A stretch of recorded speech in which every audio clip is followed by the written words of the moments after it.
When I found my daughter living as a servant in the $8 million house I bought her, she did not even recognize me as her father. She just kept scrubbing the marble floor, looked at my steel toe boots, and whispered that she was sorry, calling me sir, promising she would clean it again.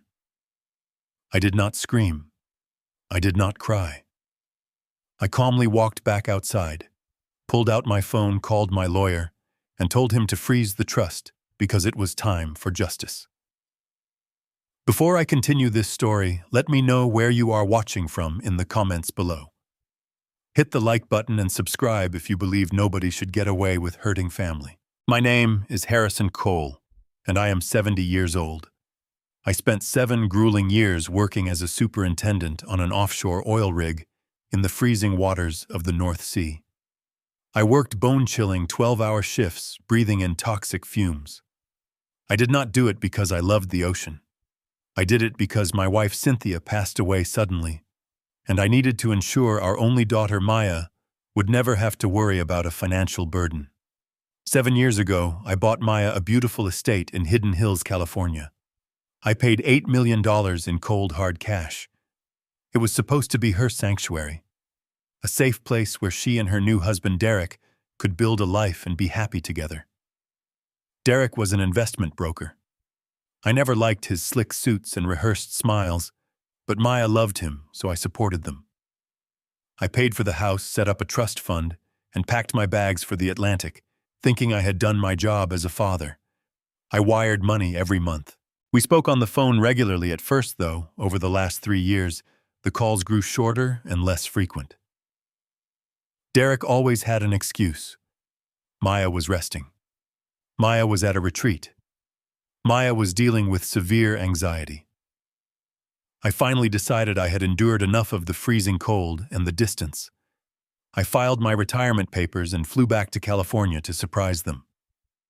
I wanted to walk through those doors and see the life my sweat had bought. I did not bother knocking when I arrived. I still had my original key. I pushed open the custom oak doors, expecting to feel the welcoming air of a happy home. Instead, the massive house was dead quiet. It was the specific kind of heavy quiet that makes the hair on the back of your neck stand straight up. I set my bag down and walked slowly toward the grand foyer. As I moved, I heard a faint rhythmic scraping sound coming from the formal dining room. I stepped around the corner, a wide smile forming on my face, ready to call out my daughter's name. That smile died before it reached my eyes. There, down on her hands and knees, was a woman wearing a ragged gray uniform. She was violently scrubbing a dark red wine stain out of the marble floor with a cheap bristle brush. Her frame was shockingly skeletal, completely swallowed by the oversized fabric. Her hair, which used to be thick and vibrant, hung in greasy, uneven clumps around her hollow face. I took a hesitant step forward, confused, thinking maybe Derek had hired a cheap cleaning service. But as my steel toe boots clacked against the floor, the frail woman flinched. It was a violent spasm. She curled her delicate shoulders inward, acting exactly as if she expected to be struck. She slowly looked up from the wet floor. The breath left my lungs in an agonizing rush. It was Maya. My brilliant, beautiful, precious Maya. But the eyes staring back at me were completely dead. There was no recognition of the man standing right in front of her. I looked down at her, shaking hands. Those were the exact same hands that used to play Chopin flawlessly on the grand piano I had bought for her. Now those hands were raw red and covered in peeling blisters from harsh chemical bleach. Her fingernails were cracked and broken. She kept her gaze fixed firmly on my boots. Her whole body trembled like a leaf in a storm. She swallowed hard, clutching the scrub brush tightly, and spoke in a voice so raspy it shattered my heart. "I am sorry, sir," she whispered, her voice shaking with pure terror. "I will clean it again right now. Please, I will make it spotless. Do not be angry with me, sir." My own flesh and blood was looking at me like I was a monster, begging me not to hurt her. My mind could not process the horror of what I was witnessing. I wanted to drop to my knees, wrap my arms around her frail body, and tell her that her father was home. I wanted to scream until my vocal cords tore. I reached out a trembling hand. Maya. I choked out my voice thick with tears. It is me. It is Dad. She just let out a pathetic whimper and pushed herself backward against the wooden baseboards, squeezing her eyes shut tightly, as if she was bracing for an impact. Before I could take another step, a sudden noise echoed from the sweeping spiral staircase above us. It was a loud, booming, confident laugh. Derek's arrogant laugh. He was walking down the plush carpeted stairs, his voice echoing loudly through the grand entryway, oblivious to my silent presence. I immediately stepped backward, hiding in the deep shadows of the archway, my fists clenching until my knuckles turned white. Derek strolled confidently into the bright light, wearing a tailored navy blue suit, holding a crystal champagne flute. He looked healthier, richer, and more arrogant than I remembered. But he was not walking alone. Walking arm in arm with my son-in-law was a glamorous woman I had never seen before. She was laughing at something he said, twirling a manicured finger through her long blonde hair. She was wearing an emerald green dress, but the dress was not what caught my attention. Resting against her collarbone, catching the light from the crystal chandelier, was an antique emerald necklace. It was Cynthia's necklace. The necklace I had given my late wife on our 20th wedding anniversary, the same piece I gave Maya on her wedding day. My abused daughter was crawling on the floor in rags, bleeding and scrubbing their messes, while this strange woman paraded around my house wearing my dead wife's diamonds. The man I had trusted with my daughter's life was about to find out exactly what happens when you awaken a sleeping monster. I stood perfectly still in the cold shadows, watching them clink their champagne glasses together in a toast to their stolen luxury. I would let them enjoy their false victory for tonight, letting them believe they had successfully executed their perfect crime. Because starting tomorrow morning, I was going to systematically hunt them down, tear their lives apart, and save my only daughter. Derek stopped dead on the bottom step. For a fraction of a second, just a fleeting moment that most people would have missed, his face went completely pale. His eyes widened, and his hand gripped the wooden banister so hard I could see his knuckles turning white. But then, as quickly as the shock appeared, it vanished. A wide, meticulously crafted smile stretched across his face, a mask of pure, unadulterated fake joy. "Dad, you are back early!" Derek exclaimed, his voice booming with forced enthusiasm. He practically jumped off the last step and rushed toward me. Before I could even process the audacity of his greeting, he grabbed my shoulders in a firm, aggressive embrace, strategically positioning his body between me and Maya. "It is so good to see you. We were not expecting you for another month." I did not return the hug.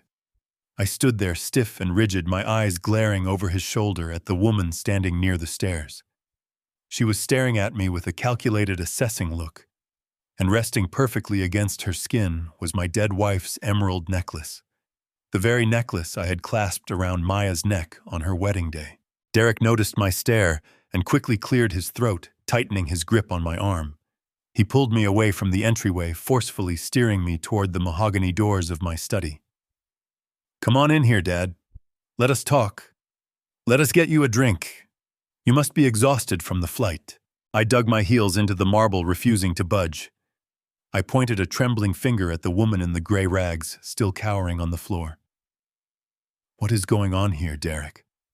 Why is my daughter scrubbing the floor in a maid's uniform? Why is she looking at me like she has never seen me before in her life?" Derek let out a heavy, dramatic sigh. He rubbed his face with both hands, perfectly executing the look of an exhausted, heartbroken, and devoted husband. He gestured for the glamorous woman to join us. "Dad, this is Valerie. She is a top-tier live-in psychiatric nurse. She has been an absolute godsend for us during these dark times. I know this looks terrible. I know it looks shocking. But please come into the study. I will explain everything. Just let Valerie handle Maya for a moment. It is part of her routine." Valerie stepped forward with a polite professional nod. She did not look like any nurse I had ever seen on an oil rig or in a hospital. She smelled of expensive perfume and carried herself like the lady of the house. "Mr. Cole, it is a pleasure to finally meet you. Derek has told me so much about you.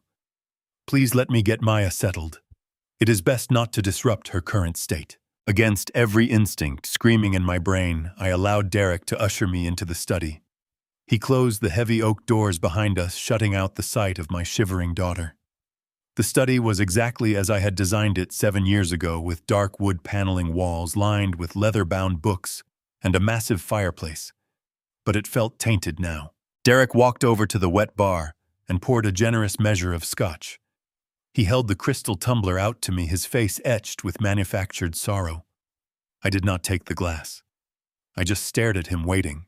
"It is Maya, Dad," he began, his voice dropping to a somber, trembling whisper.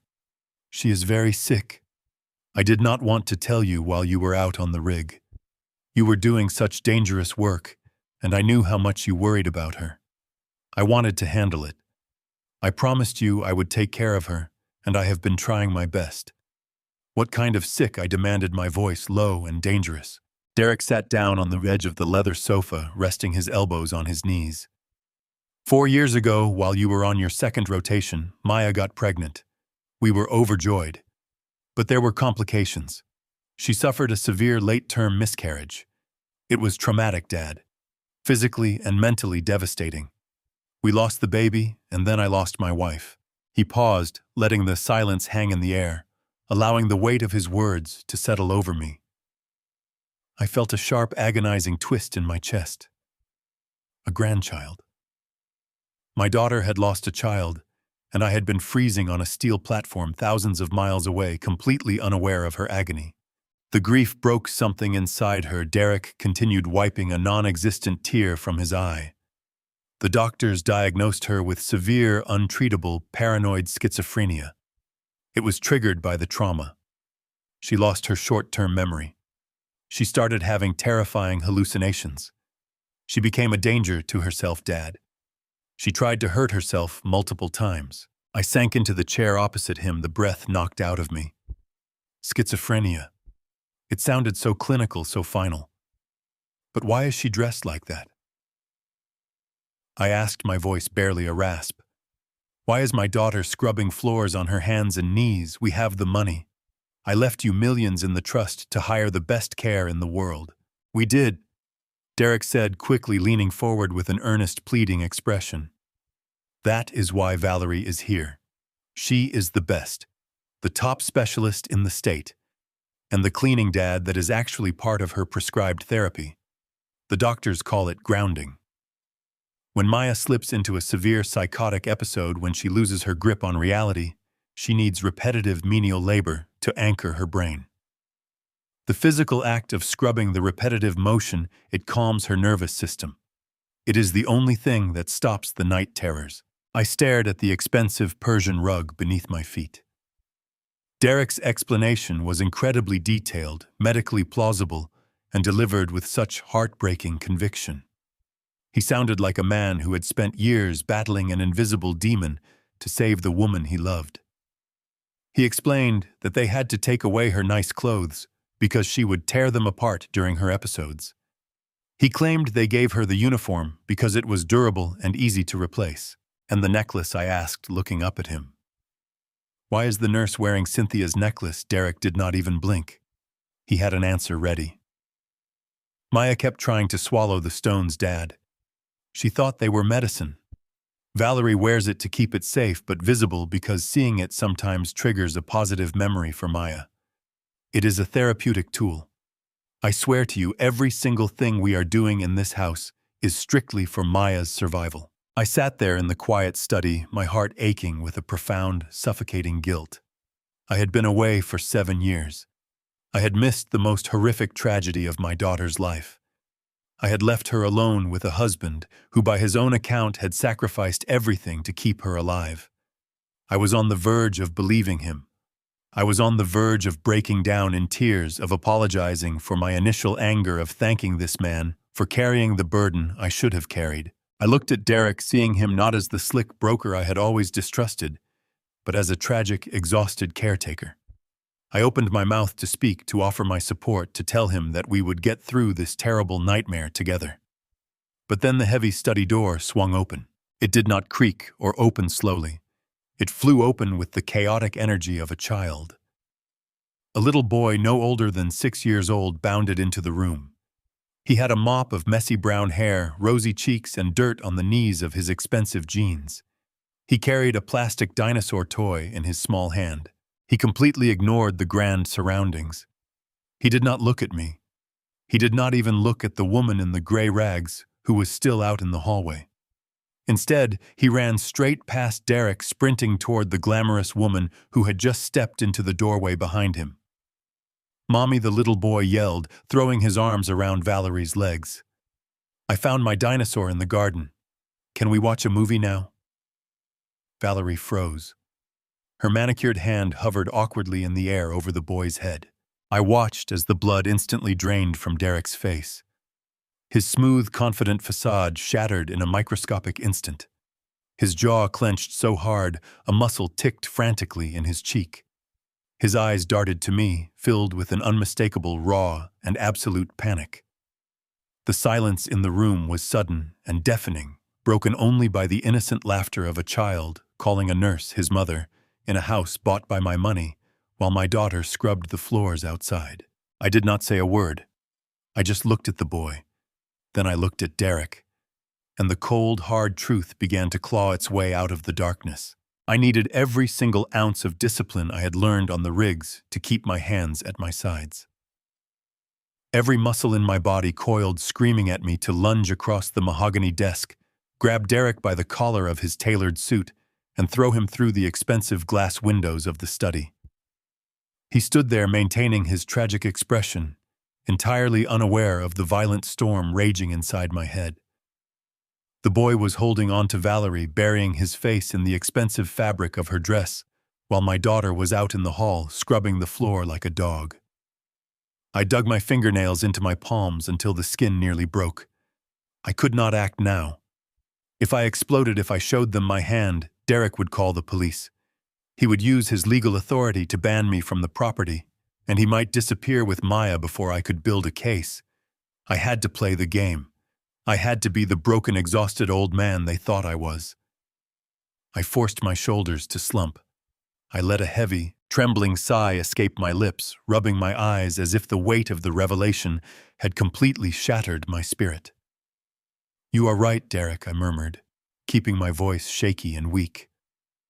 "I am just so shocked. I had no idea she was this sick. I should not have barged in here without calling first. I was just so eager to see my little girl. But I see now that I have upset the balance.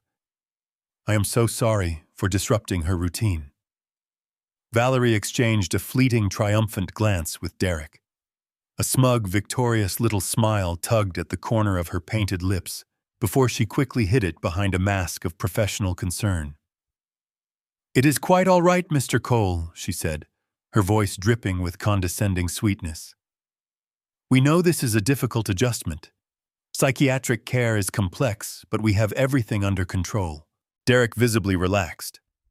The tension drained from his posture, and he moved toward the wet bar with the unearned confidence of a king in his castle. "Let us just take a deep breath, Dad," he said very smoothly. "It has been a long day for you. Let me pour you something to take the edge off." I watched in silent fury as he reached for a specific bottle on the top shelf. It was a 25-year-old Macallan. I recognized the label instantly. 7 years ago, when Derek launched his first independent brokerage firm, I bought that exact $2,000 bottle as a celebratory gift.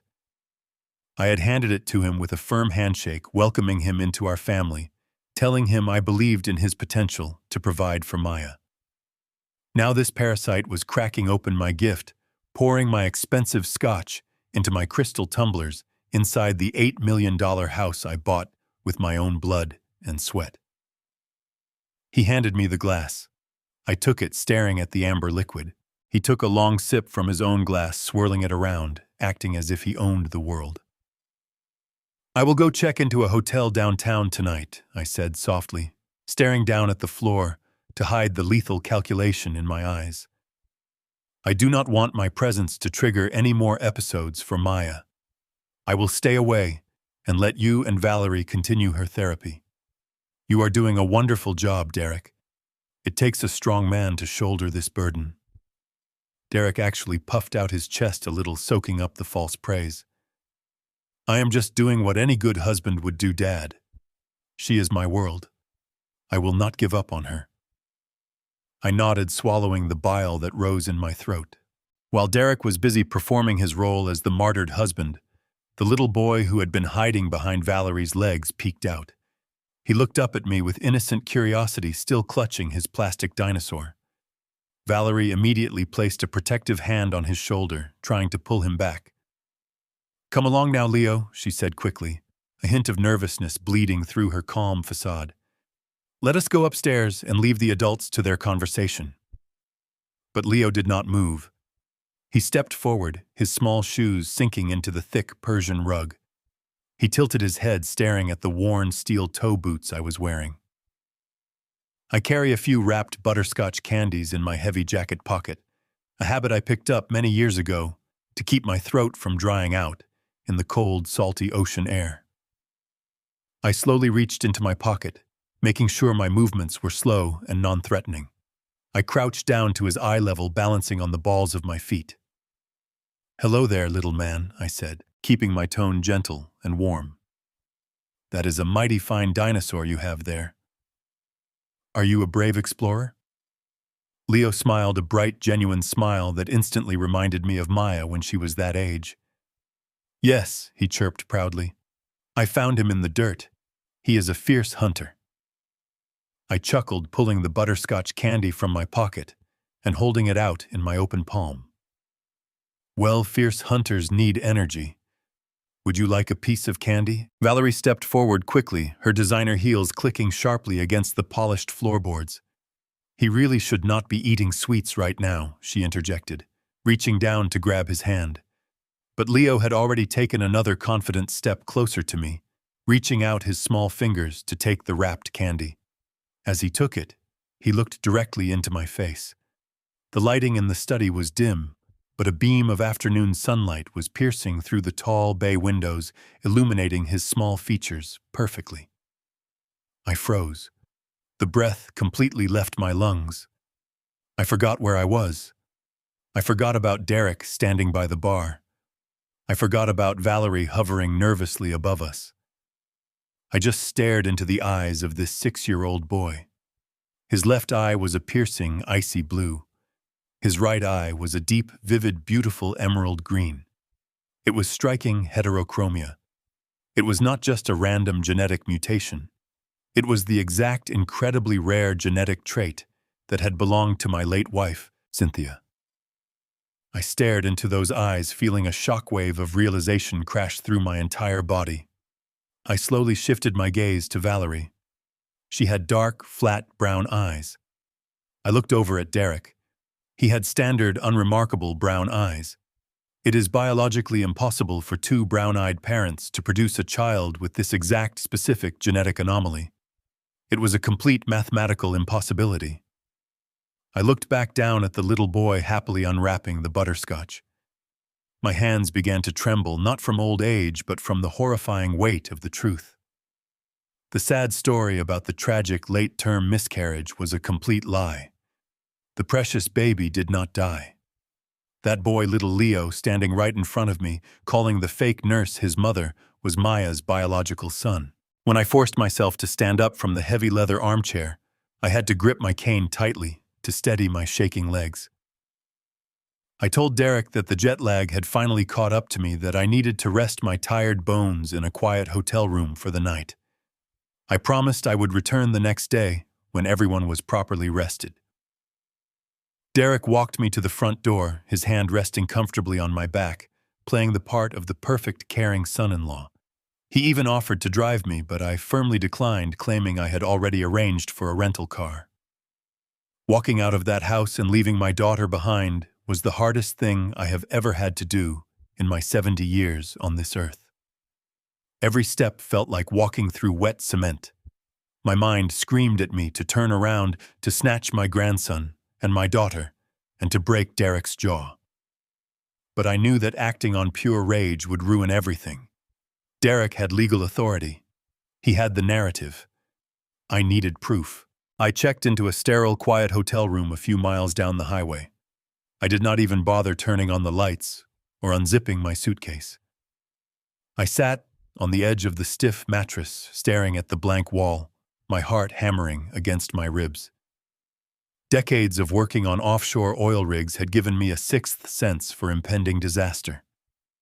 Out on the dark, unforgiving ocean right before a high-pressure pipe bursts or a rig's structural support gives way, there is always a subtle shift in the air.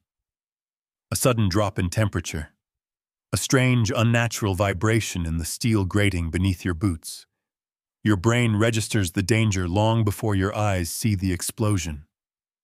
Right now, sitting in that quiet hotel room, my internal alarms were blaring with deafening intensity. Everything Derek had told me was a meticulously crafted script. The tragic miscarriage, the sudden incurable schizophrenia, the live-in psychiatric nurse. It was all a calculated performance designed to placate a grieving father and secure his absolute control over my money. Yeah, I looked at the digital clock on the nightstand. It was flashing in bright red numbers. 11 o'clock. I knew I could not simply wait for the morning to investigate. I needed to see what happened inside that house when they thought nobody was watching. I changed out of my travel clothes and pulled on a thick, dark wool sweater and a pair of heavy cargo pants. I laced up my steel toe boots, grabbed a small, powerful tactical flashlight from my duffel bag, and headed back out into the chilling night air. I drove my rental car back toward the exclusive gated neighborhood of Hidden Hills. I knew better than to drive directly up to the main gate. The security cameras would record my license plate, and the guards would likely alert the residents. Instead, I parked 2 blocks away on a quiet, unlit public street. I zipped my jacket up to my chin and stepped into the thick woods that bordered the sprawling estates. The California night was uncharacteristically freezing, the wind biting through the trees with a sharp, bitter edge. I hiked through the dense, tangled underbrush, relying on the faint moonlight to guide my path.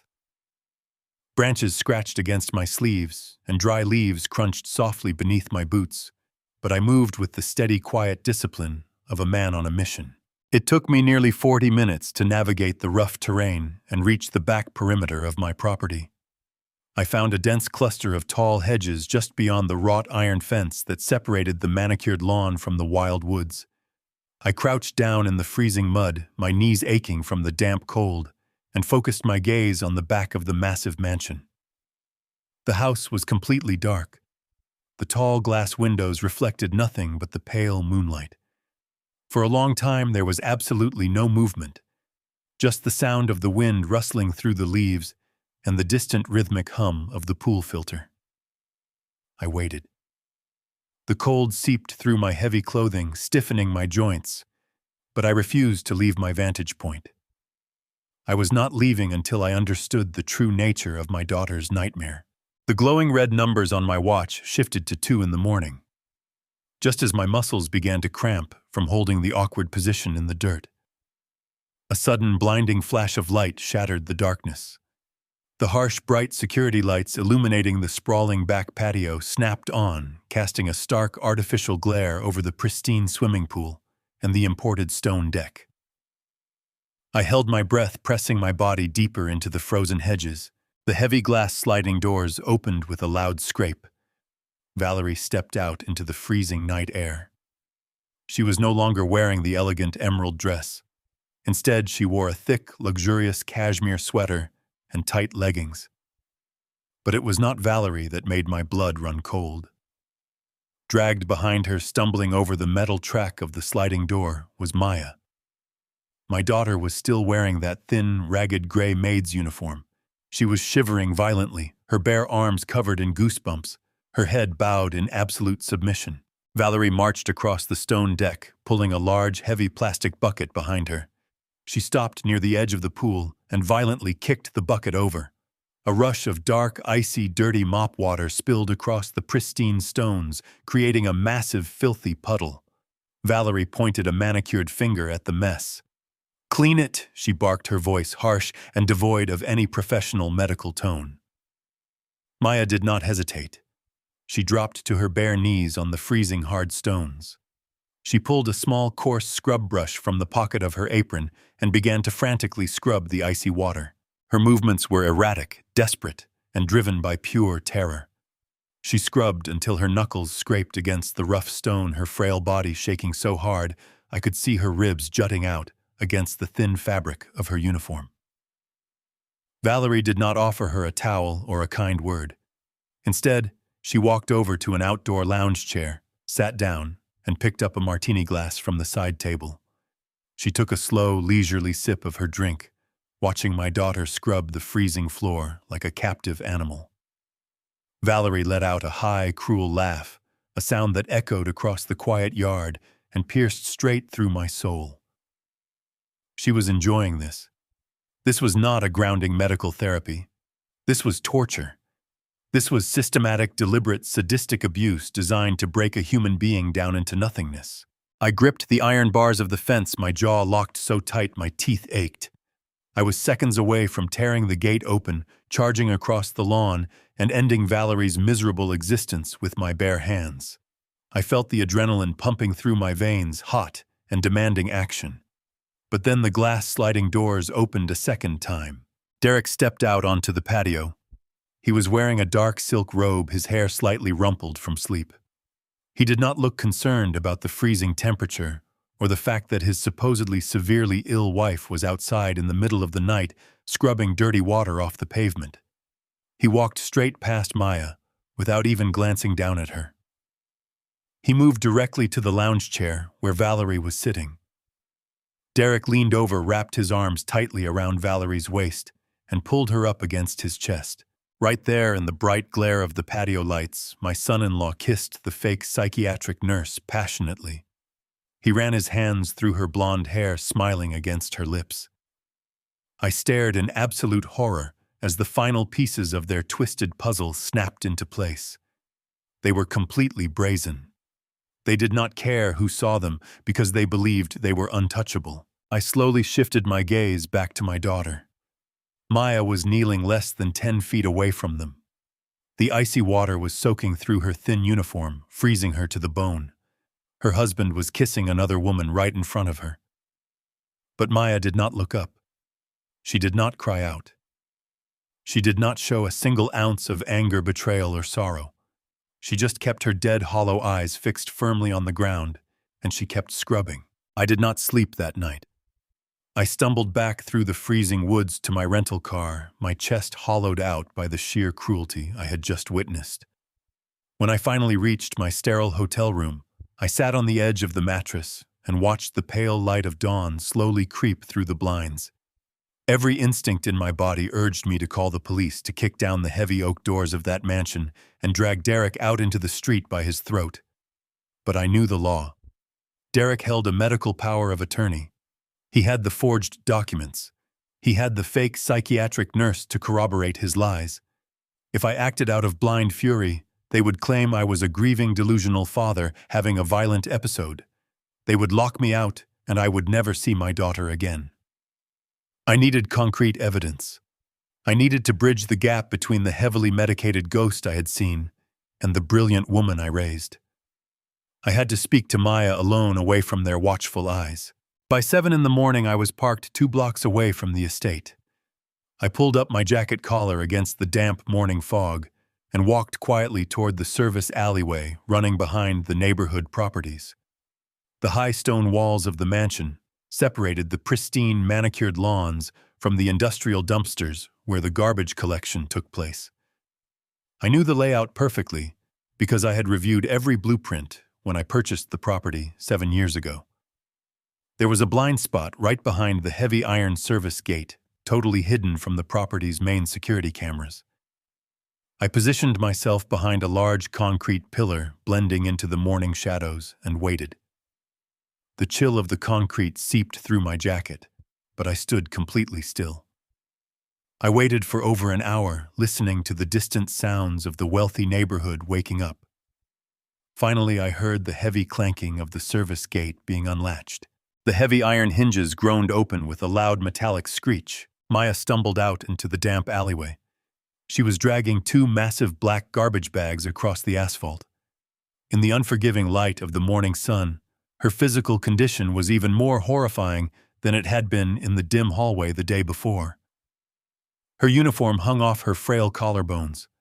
Her bare arms were bruised and marked with fresh, angry red scratches. She was panting heavily, struggling with the weight of the bags, her movements slow and incredibly lethargic. Her head hung low, her unbrushed hair hiding her face as she hoisted the first bag into the large metal dumpster. She moved like a machine with a dying battery completely devoid of any human spark. When she reached for the second bag, I stepped out from behind the concrete pillar. I did not move quickly. I did not want to startle her. I took a single deliberate step onto the gravel. The sound of my steel toe boots crunching against the loose stones echoed in the quiet alleyway. Maya gasped. She dropped the plastic bag, spinning around with a violent jerk. The moment she saw a tall man standing in the alleyway, she collapsed against the cold metal of the dumpster. She threw both of her blistered hands over her head, curling her body into a tight ball, cowering like a beaten animal, expecting a physical blow. "Please," she whimpered, her voice raspy and broken. "I am sorry. I will go back inside. I am sorry." I stopped immediately.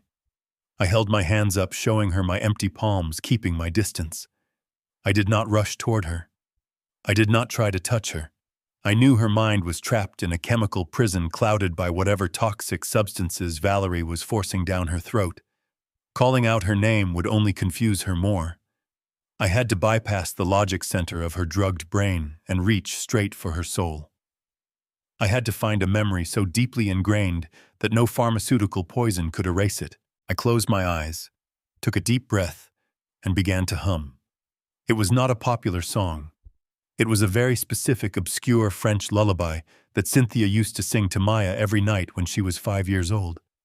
It was a melody from Cynthia's own childhood, something completely unique to our family. I hummed the gentle rising notes, keeping my voice steady and low.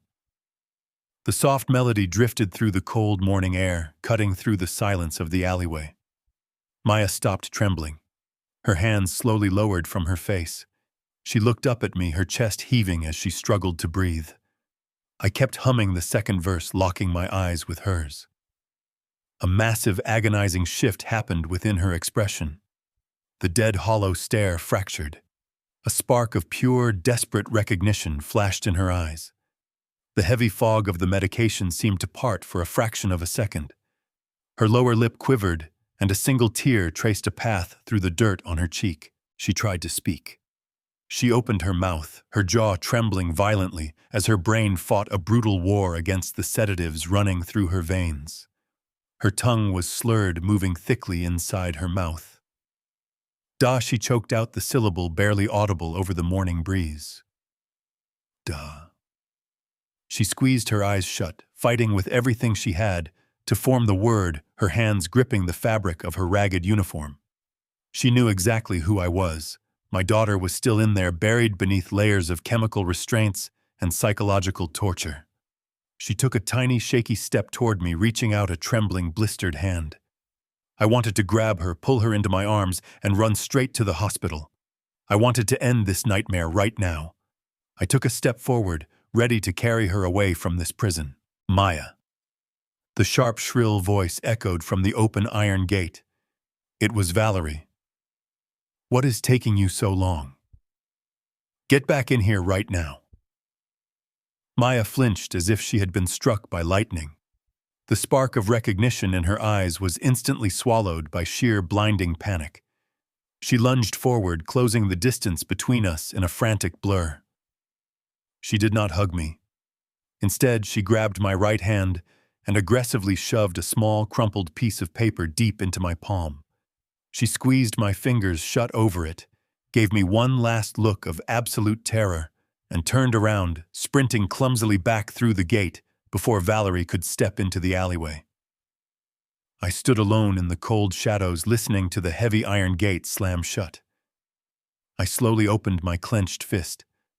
The crumpled paper was a stiff cocktail napkin from the house. I smoothed out the wrinkled edges.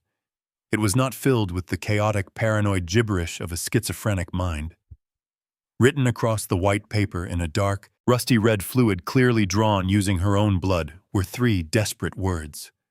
They took Leo. I did not sleep that night. I stumbled back through the freezing woods to my rental car, my chest hollowed out by the sheer cruelty I had just witnessed. When I finally reached my sterile hotel room, I sat on the edge of the mattress and watched the pale light of dawn slowly creep through the blinds. Every instinct in my body urged me to call the police to kick down the heavy oak doors of that mansion and drag Derek out into the street by his throat. But I knew the law. Derek held a medical power of attorney. He had the forged documents. He had the fake psychiatric nurse to corroborate his lies.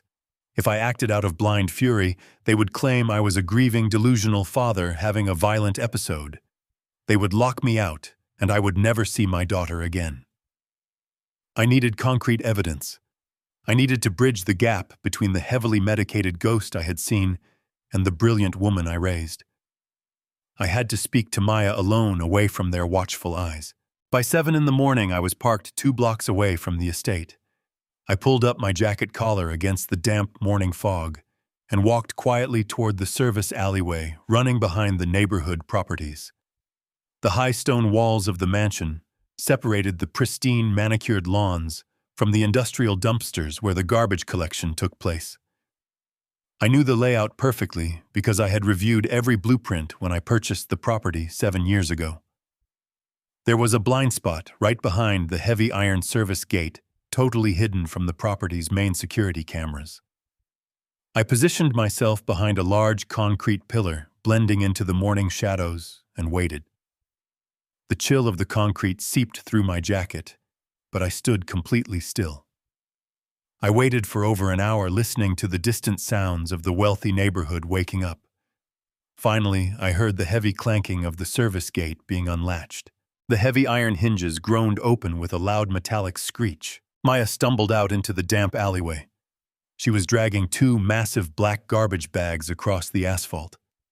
In the unforgiving light of the morning sun, her physical condition was even more horrifying than it had been in the dim hallway the day before.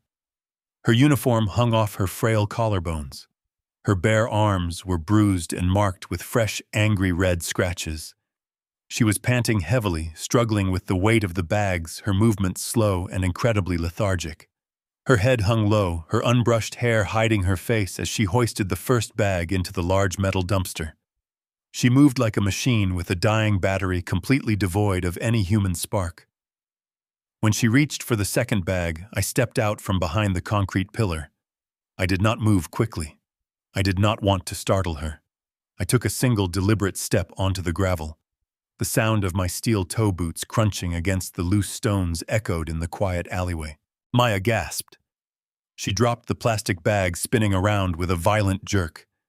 The moment she saw a tall man standing in the alleyway, she collapsed against the cold metal of the dumpster. She threw both of her blistered hands over her head, curling her body into a tight ball, cowering like a beaten animal, expecting a physical blow. "Please," she whimpered, her voice raspy and broken. "I am sorry. I will go back inside. I am sorry." I stopped immediately. I held my hands up, showing her my empty palms, keeping my distance. I did not rush toward her. I did not try to touch her. I knew her mind was trapped in a chemical prison clouded by whatever toxic substances Valerie was forcing down her throat. Calling out her name would only confuse her more. I had to bypass the logic center of her drugged brain and reach straight for her soul. I had to find a memory so deeply ingrained that no pharmaceutical poison could erase it. I closed my eyes, took a deep breath, and began to hum. It was not a popular song. It was a very specific, obscure French lullaby that Cynthia used to sing to Maya every night when she was 5 years old. It was a melody from Cynthia's own childhood, something completely unique to our family. I hummed the gentle rising notes, keeping my voice steady and low. The soft melody drifted through the cold morning air, cutting through the silence of the alleyway. Maya stopped trembling. Her hands slowly lowered from her face. She looked up at me, her chest heaving as she struggled to breathe. I kept humming the second verse, locking my eyes with hers. A massive, agonizing shift happened within her expression. The dead, hollow stare fractured. A spark of pure, desperate recognition flashed in her eyes. The heavy fog of the medication seemed to part for a fraction of a second. Her lower lip quivered, and a single tear traced a path through the dirt on her cheek. She tried to speak. She opened her mouth, her jaw trembling violently as her brain fought a brutal war against the sedatives running through her veins. Her tongue was slurred, moving thickly inside her mouth. She choked out the syllable barely audible over the morning breeze. Duh. She squeezed her eyes shut, fighting with everything she had to form the word, her hands gripping the fabric of her ragged uniform. She knew exactly who I was. My daughter was still in there, buried beneath layers of chemical restraints and psychological torture. She took a tiny, shaky step toward me, reaching out a trembling, blistered hand. I wanted to grab her, pull her into my arms, and run straight to the hospital. I wanted to end this nightmare right now. I took a step forward, ready to carry her away from this prison. Maya, the sharp, shrill voice echoed from the open iron gate. It was Valerie. What is taking you so long? Get back in here right now. Maya flinched as if she had been struck by lightning. The spark of recognition in her eyes was instantly swallowed by sheer, blinding panic. She lunged forward, closing the distance between us in a frantic blur. She did not hug me. Instead, she grabbed my right hand and aggressively shoved a small, crumpled piece of paper deep into my palm. She squeezed my fingers shut over it, gave me one last look of absolute terror, and turned around, sprinting clumsily back through the gate before Valerie could step into the alleyway. I stood alone in the cold shadows, listening to the heavy iron gate slam shut. I slowly opened my clenched fist. The crumpled paper was a stiff cocktail napkin from the house. I smoothed out the wrinkled edges. It was not filled with the chaotic, paranoid gibberish of a schizophrenic mind. Written across the white paper in a dark, rusty red fluid clearly drawn using her own blood were 3 desperate words. They took Leo. Those 3 words burned themselves into my retinas. They took Leo. My daughter was not suffering from a psychotic break. She was not trapped in a schizophrenic delusion. She was a hostage in the very sanctuary I had purchased to keep her safe. The heavy, suffocating fog of confusion that had clouded my mind since I stepped off the plane instantly evaporated. It was replaced by a cold, sharp, and absolute certainty. I carefully folded the blood-stained napkin and placed it into the breast pocket of my jacket, pressing it flat against my heart. I turned away from the towering stone walls of the estate and began the long walk back to my rental car. My steps were no longer heavy with grief. They were measured, precise, and driven by a singular, dangerous purpose. I climbed into the driver's seat, started the engine, and turned the heater on full blast to chase the damp morning chill from my bones. I did not drive back to the hotel. I pulled out onto the highway and headed straight for the financial district of downtown Los Angeles. As I navigated the congested morning traffic, my grip on the steering wheel tightened until my knuckles turned white. I thought about the sheer arrogance of the man I had trusted with my daughter's future.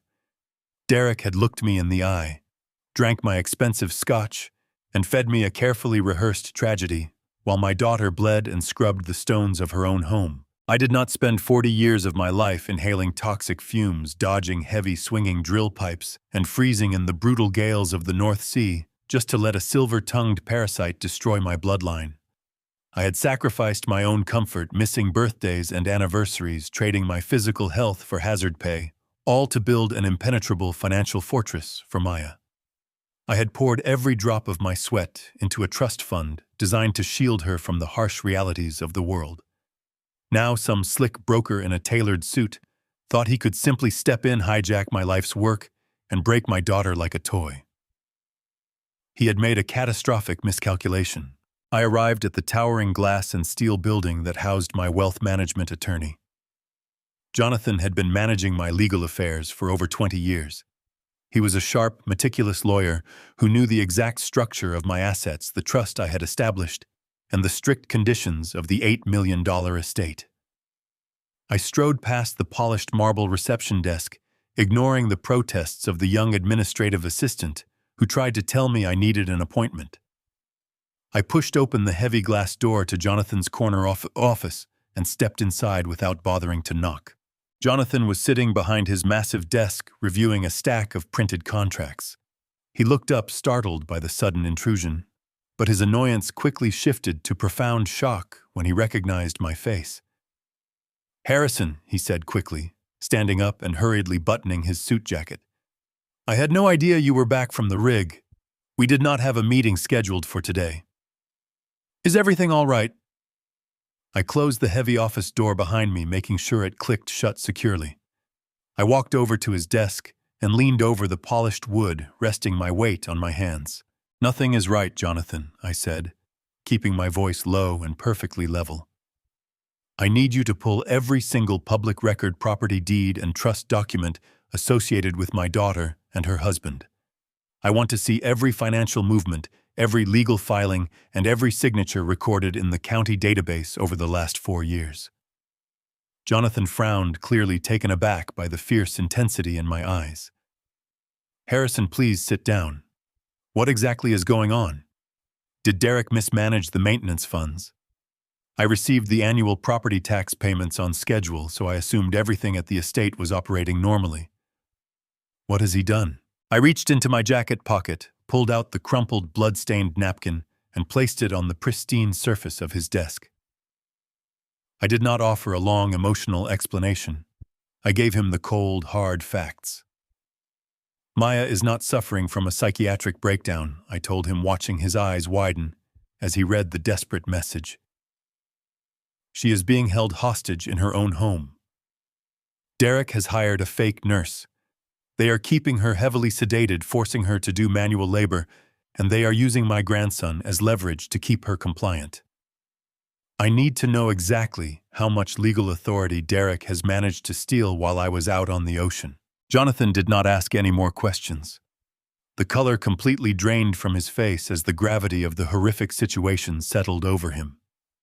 He immediately sat back down, slid his keyboard closer, and began typing rapidly. The rhythmic clicking of the keys filled the silent office. I paced back and forth across the thick carpet, my mind racing through all the possible scenarios. I expected to hear that Derek had drained her checking accounts. I expected to find out he had taken out a second mortgage or perhaps leveraged the estate to fund his failing investments. I was prepared for severe financial ruin. Money could be replaced. Money was just numbers on a bright screen, but the heavy silence stretching across the room told me that the situation was far worse than a simple case of embezzlement. The clicking of the keyboard abruptly stopped. I turned around to look at Jonathan. He was staring at his computer monitor, completely frozen. His mouth was slightly open, and his hands were trembling as they hovered over the desk. The professional, composed lawyer I had known for 2 decades looked as if he had just witnessed a ghost. "What is it?" I demanded, walking back over to the desk. "How much money did he steal from the trust? Did he mortgage the house?" Jonathan slowly turned the large computer monitor toward me. He did not speak right away. He seemed to be struggling to find the words to explain the absolute horror displayed on the screen. "Harrison," he finally whispered, his voice shaking with profound disbelief. "Derek has not just taken over the financial accounts. He has not just mortgaged the house.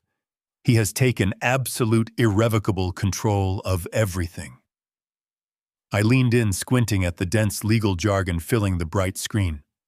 It was a file from the county probate court. The document was a petition for a permanent conservatorship.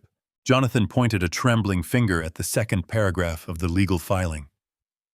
2 years ago, Derek filed an emergency petition with the court. Jonathan explained, his voice thick with dread. He claimed that Maya suffered a total psychological collapse due to immense grief. "Grief over your death, Harrison. 2 years ago, Derek submitted a heavily authenticated forged international death certificate to a California judge. He claimed you were killed in a catastrophic explosion on an offshore oil rig in the North Sea, using your remote job to seal his absolute control. I stared at the glowing screen, feeling the temperature in the room plummet. Dead. I was legally dead. Derek had completely erased my existence with a few sheets of forged paper. He knew the isolation of an offshore oil rig meant I would not be checking my credit score or reading California probate notices. Jonathan sat frozen, his hands trembling as he stared at the horrible truth. He asked me if I wanted to call the federal authorities right now to bring down a massive hammer of fraud charges on Derek. I shook my head, my voice eerily calm despite the violent storm raging in my chest. Not yet, I told him. If we show our hand too early, Derek might panic. He might flee the country with my grandson. Or worse, he could use his legal conservatorship to authorize a lethal medical intervention for Maya before the police even breach the gates. I need to know every single thing happening inside that house. I need eyes and ears in every room to capture his entire network of lies before we strike. I left Jonathan in his office with strict orders to prepare the legal artillery, and I drove straight back into the heart of Los Angeles. 7 years ago, when I first bought the Hidden Hills estate, I spared absolutely no expense to ensure my daughter would be safe. I did not just buy a fancy alarm system. I paid $150,000 for a military-grade, state-of-the-art smart home surveillance network. It was designed by a private security firm that handled threat assessment for high-level corporate executives and foreign diplomats. The system included hidden microphones built directly into the crown molding, highly sensitive acoustic motion sensors, and microscopic camera lenses embedded seamlessly into the smoke detectors of every major room. When Derek officially moved in, he immediately changed all the digital passwords and user codes, claiming he valued their marital privacy. He manually disabled the local administrative access panels on the property, assuming he had permanently locked me out of the digital architecture forever. What that arrogant, thieving broker did not realize was that I never actually transferred the primary legal ownership of the security contract. I was still listed as the sole master account holder on all the foundational corporate records. I parked my rental car in front of a sleek, unmarked glass building located deep in the bustling business district. The elite security firm operated quietly from the shadows, completely without flashy corporate logos or bright neon signs. I walked swiftly through the automatic sliding doors and approached the pristine front reception desk. The administrative receptionist immediately asked for my identification. I handed her my passport and my original heavy paper account documents from 7 years ago. She scanned the thick paperwork, her professional smile faltering slightly when my full name popped up on her glowing computer monitor. She politely asked me to wait and nervously disappeared into a secure back room. A few minutes later, the director of operations, a stern, heavily built man named Marcus, who I had worked with 7 years ago, walked into the main lobby. He looked at me exactly as if he had just seen a walking ghost. He quickly admitted that they had received a formal notice of my death 2 years ago from my son-in-law, who had subsequently requested a complete transfer of the system credentials. I leaned heavily across the front desk, looking him dead in the eye, and told him that the official reports of my tragic death had been greatly exaggerated. I demanded my master access be reinstated immediately. Marcus did not argue with me. He brought me back to a highly secure server room, carefully verified my biological data, and completely overrode his digital blockade with a few keystrokes. Within 20 minutes, I possessed the encrypted master keys to the entire estate network. I drove back to my sterile hotel room, my pulse thrumming with a dark, heavy, and extremely dangerous anticipation. I sat at the small wooden desk near the window, flipped open my heavily encrypted laptop, and logged directly into the security firm and its private online portal. I typed in the complex master credentials. The screen went entirely black for a fraction of a second before suddenly blooming into bright life. A massive grid containing 20 high-definition live video feeds immediately populated my computer screen. I was instantly transported back inside the walls of my own house. I could clearly see the grand marble foyer, where I had first found my daughter. I could see the expansive, beautiful kitchen with its custom-imported countertops. I could see the dark, heavy mahogany panels of the study where Derek had blatantly lied to my face. The dormant cameras had silently awakened, remaining invisible and entirely undetected by the violent parasites currently living within the estate. I plugged a pair of heavy studio headphones into the audio jack, slowly adjusting the volume until the ambient sounds of the mansion filled my ears. I could hear the faint rhythmic hum of the central air conditioning unit. I could hear the distant splashing water of the massive pool filter running outside. I systematically clicked through the various camera feeds, desperately searching for any sign of my daughter or my young grandson. My cursor hovered directly over the specific feed, labeled as the master bedroom. I clicked the small icon, rapidly expanding the high-definition video to fill my entire monitor. The hidden camera was angled perfectly from the upper corner of the ceiling, capturing the massive king-sized bed and the sweeping glass balcony doors. Derek was pacing back and forth across the plush carpet. He was wearing his tailored dark trousers and a loose white shirt, holding his cell phone pressed tightly to his ear. He was speaking in a rapid, hushed tone, his free hand gesturing aggressively in the empty air. I leaned forward, pressing the heavy headphones hard against my ears, filtering out every single other sound in the world just to focus entirely on his voice. He was talking to a real estate developer. I could hear the harsh metallic rasp of an angry voice on the other end of the private line, asking about a sudden delay in some massive financial transaction. Derek abruptly stopped pacing and ran a hand through his carefully styled hair. "Listen to me," Derek said, his voice dripping with a terrifying, absolute cold certainty. "I told you the capital is secure. Do not worry about the crazy wife. Her mental condition is rapidly deteriorating, just as we originally planned. The legal paperwork is completely ironclad. Once we close the $5 million home equity line of credit next week, I am transferring her directly to a state ward. She will be locked away in a psychiatric facility, kept completely sedated at all times. She will not be an issue for us anymore, and the old man is already legally dead and permanently buried deep in the system. The money will be wired directly into the offshore accounts by Friday. Just have the contracts ready for my signature." I ripped the heavy studio headphones off my ears and threw them onto the hotel desk. The smooth leather slapped against the wood, but the sound barely registered over the roaring in my ears. I stared at the glowing monitor, watching Derek casually end his phone call and walk back into the master bathroom, as if he had just ordered takeout instead of condemning my daughter to a permanent state ward. A $5 million home equity line of credit. He was going to drain the remaining value of the Hidden Hills estate, wire the money to untraceable offshore accounts, and lock Maya away in a psychiatric facility where nobody would ever hear her voice again. He had manufactured a reality where I was dead, his wife was violently insane, and he was the tragic hero cashing out his reward. The sheer, calculated evil of it paralyzed me for a long moment. I pressed my palms against my eyes, fighting a wave of pure, suffocating nausea. I had given this man the keys to my daughter's future, and he had used them to build her a torture chamber. I checked the digital clock on the nightstand. It was exactly midnight. The silence in the hotel room was absolute, heavy with the weight of the dark secrets I was uncovering.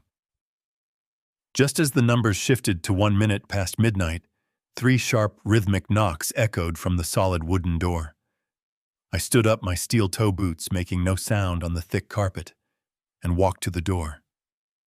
I looked through the brass peephole. Standing in the dimly lit hallway was Robert, the elite private investigator I had hired immediately after leaving my attorney's office earlier that afternoon. I unlocked the deadbolt and pulled the door open. Robert stepped inside without saying a single word. He was wearing a dark trench coat, his expression grave and unreadable. He carried a thick, heavy manila envelope tucked tightly under his left arm. I locked the door behind him and motioned toward the small seating area near the window. Robert sat down and placed the thick manila envelope onto the glass coffee table. The yellow paper seemed to glow under the harsh hotel lighting. I had tasked Robert with two impossible jobs. First, I needed absolute biological proof of the little boy's parentage. Second, I needed to know exactly what kind of chemical poison was keeping my daughter trapped in a state of living death. When Maya had dropped those heavy black garbage bags in the alleyway that morning, she had unknowingly handed me everything I needed. Robert and his team had intercepted the municipal trash pickup, recovering the bags Maya had dragged out. Inside those bags, they found a discarded plastic hairbrush tangled with long, dark strands of Maya's hair and a discarded juice box with little Leo's saliva on the straw. Combined with the rusty dried blood from the cocktail napkin Maya had pressed into my palm, the rapid testing laboratory had more than enough genetic material to work with. I did not sit down. I stood towering over the glass table, staring at the thick envelope as if it were an unexploded bomb. Robert looked up at me, his seasoned eyes filled with a rare, heavy sympathy.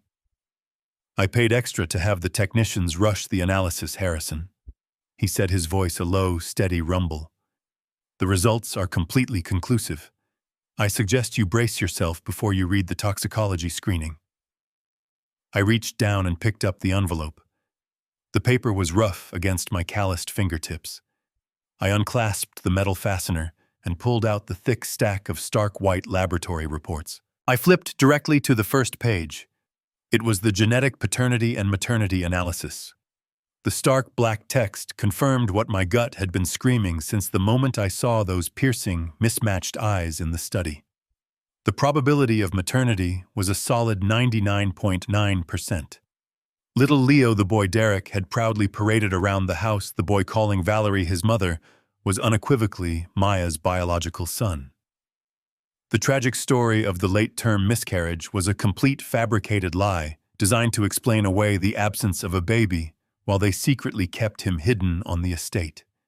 They had stolen her child, erased her reality, and forced her to live as a servant in the presence of her own flesh and blood. The agonizing pain I felt for my daughter was suddenly eclipsed by a profound, terrifying protective instinct for my grandson. I swallowed hard, the dry air scratching the back of my throat, and flipped to the second section of the dossier. This was the comprehensive toxicology report pulled from the root follicles of the hair retrieved from the trash. I scanned the long list of chemical compounds, expecting to see a cocktail of heavy psychiatric medications used to treat severe paranoid schizophrenia.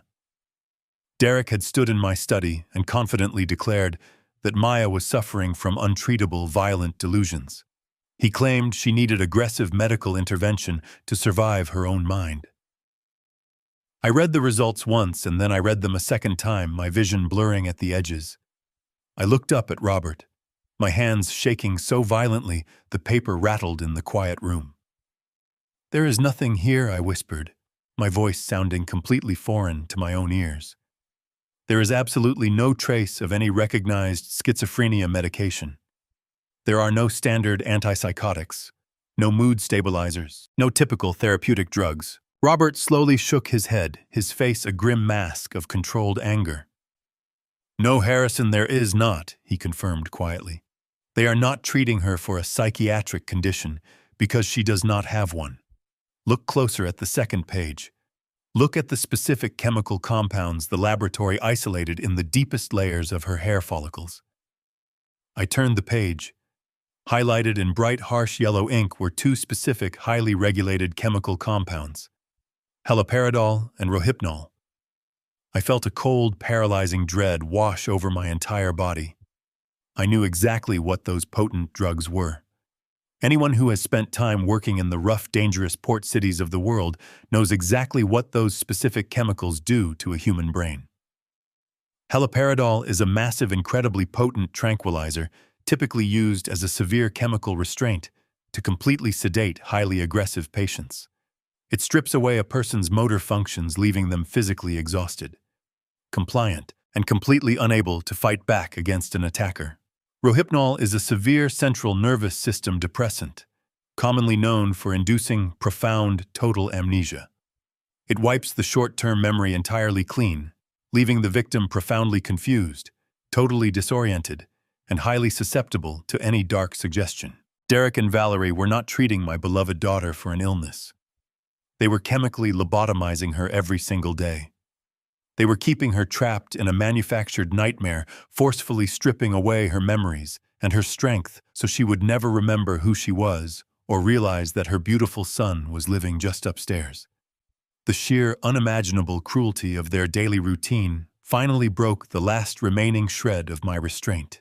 I sat perfectly still in the darkness of my hotel room, the glow of the laptop screen casting a harsh light across my face.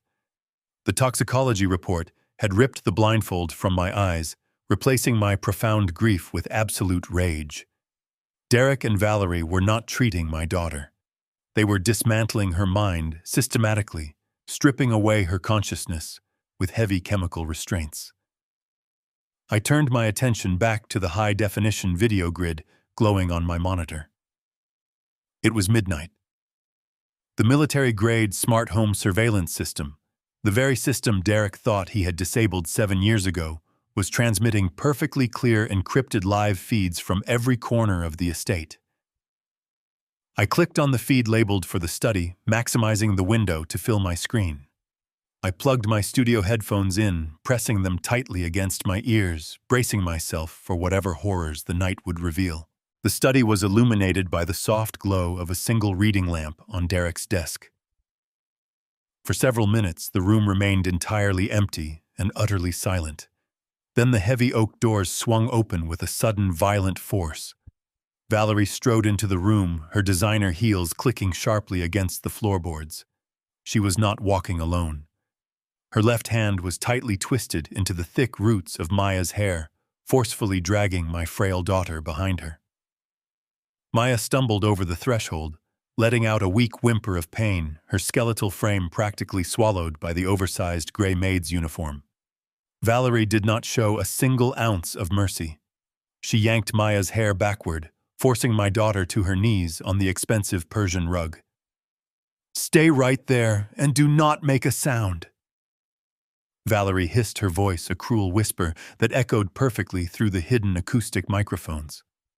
Maya simply bowed her head, her thin shoulders shaking violently, completely conditioned to submit. Derek emerged from the shadows near the wet bar, wearing his silk robe and a smug smile. He did not look at his wife kneeling on the floor. Instead, he casually picked up a crystal tumbler and filled it halfway with filtered water. He then reached into the pocket of his robe and pulled out a small, unmarked prescription bottle. I held my breath, my fingernails digging into my palms, as I watched him unscrew the cap. He tapped 3 large, chalky white pills onto the polished bar top. Using the heavy bottom of a silver shaker, he expertly crushed the pills into a fine dust. He swept the white powder into the crystal glass, swirling the water until the toxic mixture dissolved into a milky liquid. Haloperidol and rohypnol, the exact chemical combination the laboratory had identified. He was preparing her nightly dosage of absolute oblivion, treating my brilliant daughter like a feral animal that needed to be put down. Derek walked slowly across the room, stopping directly in front of Maya. He stood over her, holding the clouded glass. "Drink it, Maya," he commanded, his voice dripping with a sickening sweetness. "It is time for your medicine. It will make all those bad thoughts go away completely." Maya squeezed her eyes shut, turning her face toward the floor, her whole body rejecting the command. "Please, Derek," she mumbled, her voice thick and slurred from the residual drugs already coursing through her battered system. "Please, it makes me feel so dark inside. I want to see my baby. I want to see Leo." The mention of her son caused Valerie to let out a sharp bark of laughter. Valerie stepped forward, her face twisting into a sneer. "You do not have a son, Maya," she spat cruelly. "You are crazy. You are just a crazy woman who makes up stories. Now open your mouth and take your medicine before I lose my patience." When Maya kept her mouth firmly closed, shaking her head weakly, Derek's fake smile instantly vanished. He dropped his hand, violently gripping Maya by the jaw. He squeezed her cheeks together with brutal force, forcing her mouth open while she let out a muffled cry of pain. Valerie stepped up behind her, grabbing her shoulders to hold her still. Derek tipped the crystal glass back, pouring the drug-laced water directly down my daughter's throat. He held her jaw clamped shut until she reflexively swallowed the bitter liquid, gagging and coughing as the poison hit her stomach. "Good girl," Derek mocked, finally releasing his painful grip. He stepped back casually, wiping a stray drop of water from his robe. Maya slumped forward, resting her forehead against the thick wool of the rug. Within moments, the massive dose of tranquilizers began to take hold. I watched through the hidden camera as Maya's body went completely limp. Her eyes rolled back slightly, losing the ability to focus. Valerie stood over her, crossing her arms with a look of supreme satisfaction. She nudged Maya's ribs with the point of her designer shoe. "Look at this pathetic mess," Valerie sneered, her voice echoing clearly through my headphones. "She is completely useless. Hey, crazy lady, since you are down there on the floor, you might as well make yourself useful. Look at the dust on these baseboards. It is absolutely disgusting. Scrub them right now or you will not get any breakfast tomorrow." Maya did not protest. Her chemically lobotomized brain simply accepted the cruel command. She reached into the pocket of her apron with agonizing slowness, her fingers trembling wildly as she pulled out a dry bristle brush. She dragged her body closer to the wall, her movements clumsy and uncoordinated, and began to weakly scrape the brush against the wood. Derek and Valerie watched her perform this humiliating labor, exchanging a quiet, victorious laugh. Derek walked to his desk and pulled a leather briefcase from the drawer. He laid it flat and popped the golden latches. He pulled out a stack of documents bound with blue folders. I leaned closer to the monitor, straining to read the bold headers. It was a financial loan agreement. Derek flipped through the pages until he reached the final signature page. He grabbed a silver fountain pen and walked back to where Maya was kneeling. "Valerie, get her up," Derek ordered, his voice suddenly sharp. Valerie reached down, grabbing Maya by the shoulders and forcefully pulling her into a seated position. Maya's head lolled to the side, her heavily drugged eyes blinking sluggishly. Derek crouched beside her, placing the legal documents directly onto the Persian rug. This was the final financial blow. Derek was leveraging the value of the Hidden Hills estate to extract $5 million in untraceable cash. He took the silver pen and forcefully shoved it into Maya's right hand. Her fingers were completely limp, unable to grip the smooth barrel. The pen slipped, tumbling onto the rug. Derek let out an irritated sigh. He picked the pen back up and placed it into her palm once more. This time he wrapped his own large hand entirely around her frail fingers, trapping the pen in a tight vice-like grip. With clinical precision, he physically guided her hand across the paper, perfectly forging her signature onto the loan. The second the blue ink dried on the heavy parchment, Derek dropped my daughter's limp hand in disgust. Maya immediately slumped to her side, sliding off the thick Persian rug and collapsing into a small, shivering pile against the dark mahogany baseboards. Her ragged breathing was the only sign that she was still alive. Derek did not spare her a single backward glance. He simply stood up, adjusted the collar of his silk robe, and handed the signed documents to Valerie. She took the papers with a triumphant smirk, carefully placing them back into the leather briefcase and snapping the golden latches shut. The sharp metallic click echoed through my studio headphones like the sound of a closing prison cell. Derek strolled confidently over to the wet bar, grabbing the same crystal champagne flute he had been drinking from earlier. Valerie joined him, leaning against the polished marble counter, as he poured them both a generous splash of vintage champagne. They clinked their glasses together, the delicate crystal chiming in the quiet study, celebrating their successful forgery right over my daughter's broken body. I sat in the darkness of my hotel room, my fingernails digging so deeply into my palms that I could feel warm blood welling up beneath the skin. I watched the live video feed with a cold, terrifying clarity, absorbing every single word they spoke. Derek took a long sip of his champagne, staring out the massive bay windows at the sprawling estate grounds. "I cannot wait to get out of this ridiculous house," he muttered, his voice dripping with pure, unadulterated contempt. "I have always hated this place. It is too big, too isolated, and it constantly reeks of that pathetic oil money stench. Every time I walk through these halls, I feel like that old fool Harrison is breathing right down my neck. Valerie let out a soft, mocking laugh, trailing her manicured fingers down the lapel of his robe. "Well, you do not have to worry about the old man anymore," she purred, her tone venomous and sharp.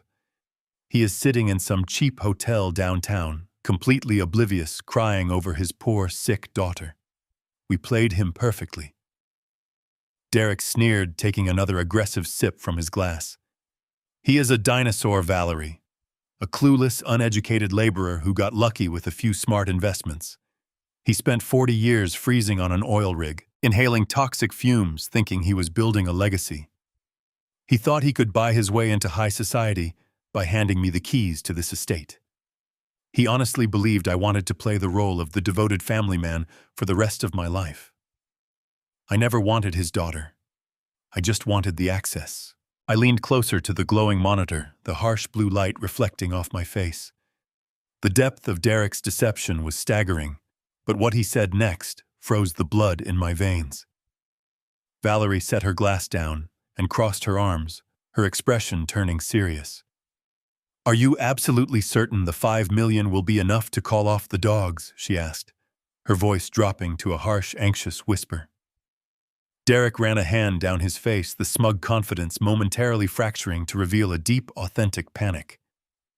"It has to be enough," he replied, his tone suddenly tight and defensive. "You know exactly what those people are capable of doing." "I lost everything, Valerie. Every single dollar of the firm's capital was wiped out in that massive cryptocurrency collapse. I thought I was making a genius play, a move that would make me richer than Harrison could ever dream. Instead, I ended up owing $7 million to a brutal Russian syndicate. They do not care about market fluctuations. They do not care about my apologies. They sent 2 men to my office last month, and they made it exceptionally clear that if I do not deliver $5 million in untraceable cash by the end of this month, they will kill me, and they will likely kill you too." The pieces of the puzzle clicked together with devastating precision. Derek was not just a greedy, arrogant broker looking to steal my family fortune. He was a desperate, cornered rat, bleeding my estate dry to save his own miserable life from the Russian mob. The conservatorship was never about protecting Maya. It was a sophisticated, legally sanctioned mechanism to bypass the strict trust protocols I had established. By declaring me dead and having Maya legally deemed mentally incompetent, Derek had granted himself absolute, unfettered access to the equity of the Hidden Hills property. He was using the home I bought with my blood and sweat as a massive automated teller machine to pay off violent criminals. Valerie sighed, picking up her glass again. "We have worked too hard to let some foreign thugs ruin our plans," she said coldly. "We have kept her sedated for 2 years. We have hidden the boy. We fabricated the entire medical history.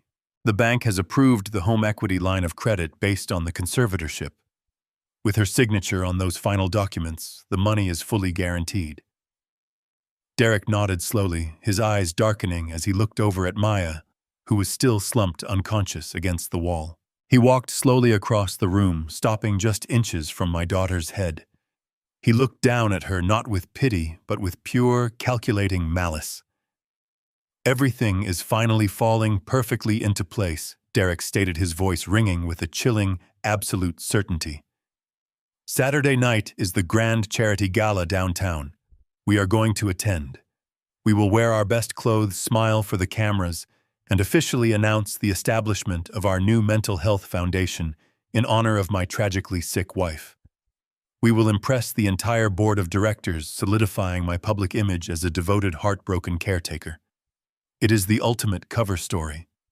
No one will ever question a man who dedicates his life to charity. Then on Monday morning, I will walk into the bank, hand them this forged paperwork, and officially sign the loan documents.